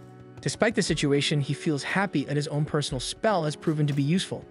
He feels himself growing a bit more confident with his magic. He has the urge to tell Kukro that he isn't as useless as they originally thought. It is unlikely that Kukro would understand him, but he thinks that not being able to do things the way others do allows him to be more unique in his approach and discover new possibilities for his magic. However, shadows suddenly grab him and Sauceron reveals himself. He tells Uwini that for someone who chooses to be cloaked in shadows, he lacks the gloom needed to bring out their full potential, so he will be the one to grant him power and give him a proper form. At the top of the path, Agot tells Richie what she observed and how Sauceron stayed afloat. Richie finds it odd since the path should prevent anyone from getting away like that. Romanon's spell is absolute and everyone must abide by its rules, otherwise they fall into the labyrinth. Agot suggests that Sauceron is somehow unaffected by the spell. They decide to start looking for Uwini so they can tell them they need to escape right away. They look back along the path and notice a strange cold darkness approaching them. They don't understand it, but something tells them that Uwini is hidden within it. They stare into the darkness and begin to see Uwini trying to crawl out. However, both girls notice something monstrous taking form. As Uwini pleads to be saved, his body slowly takes on the form of a scale wolf, and the darkness surrounding him begins creeping toward the two girls as well, making them fear him for a moment because they are not sure if the wolf is still Uwini. Taking tentative steps toward Uwini, Richie tries to call out to him, only for Uwini to turn around and run back into the darkness. Sauceron begins speaking about how mysterious forbidden magic is and how his experiment with Uwini did not go as planned. However, he shares that he cannot complain because it achieved the outcome he wanted. His words cause Richie to snap and demand that he return Uwini to normal. Sauceron challenges the girls to use their own power to save Uwini, mentioning that magic has the ability to make wishes come true, and that all they need to do is make the right choice and wish for it. Richie starts after him, but Agot holds her back. Richie tells Agot that while she wants to escape their situation, she hates abandoning a friend. Agot calmly tells her that she wants to save Uwini as well, but as witches, they have responsibility. They need to return the merfolks to their herd, and they also need to inform the other witches about what transpired at the testing grounds. Agot proposes that they split up. She says that she will search for Uwini, while Richie leads the merfolks to safety. Richie doesn't like the plan since she wants to be the one to save Uwini. However, Agot says she is the better witch for this because she knows more spells than Richie. Richie relies too heavily on her own spells, which aren't as adaptable as she may think, so Agot has a greater variety of magic to handle different situations. She tells Richie that as things stand now, she won't be able to help Uwini. Agot then moves past Richie and heads back down the path they came from. Richie can only stand there in silence because she knows Agot is right and she is painfully aware how limited she is. Below the path, Coco's brush buddy is the first to wake up after the fall. It finds the others and tries to wake Coco first. After several attempts, Coco finally stirs awake. She takes a moment to gather her bearings as she tries to remember what happened. She has no idea where they are, so she tries to wake Kifri and Tatia. However, neither of them responds. She looks back at Kifri and notices that one of the lenses of his glasses is broken and that he is bleeding beneath it. She reaches toward him in an attempt to remove them, but Kifri suddenly wakes up and grabs her hand. She begins to apologize just as Tatia stirs awake. Instead of comforting Coco, Kifri pulls her closer and tells her to be quiet because he can see something moving right in front of them. Golden statues begin emerging from the shadows and making their way toward them. As they walk, they murmur among themselves that their visitors are witches, the ones who turn them into their cursed forms. Tatia nervously asks if the statues are the ones from Kifri's story, and Kifri confirms that they are now facing the people of Romanon. He tries to stand protectively in front of his apprentices but falls to his knees. Coco checks his back and notices a nasty wound from when they fell. Even so, Kifri makes another attempt to stand despite the pain. He tells the girls that the statues harbor a deep hatred for witches, so they need to be prepared for sudden attacks. Kifri says that if the girls stay still, it is likely the statues won't notice them. However, in his case, the magic in his cloak is already gone. Coco realizes that this happened because Kifri protected them. Kifri takes her hand and promises that he will always protect them because he is their teacher. He lets go of her hand and manages to stand all the way up, instructing the girls to stay close to him, no matter what happens. The girls can only see a bright light emitting from Kifri. Thanks for completing this season. Don't forget to subscribe for more upcoming anime.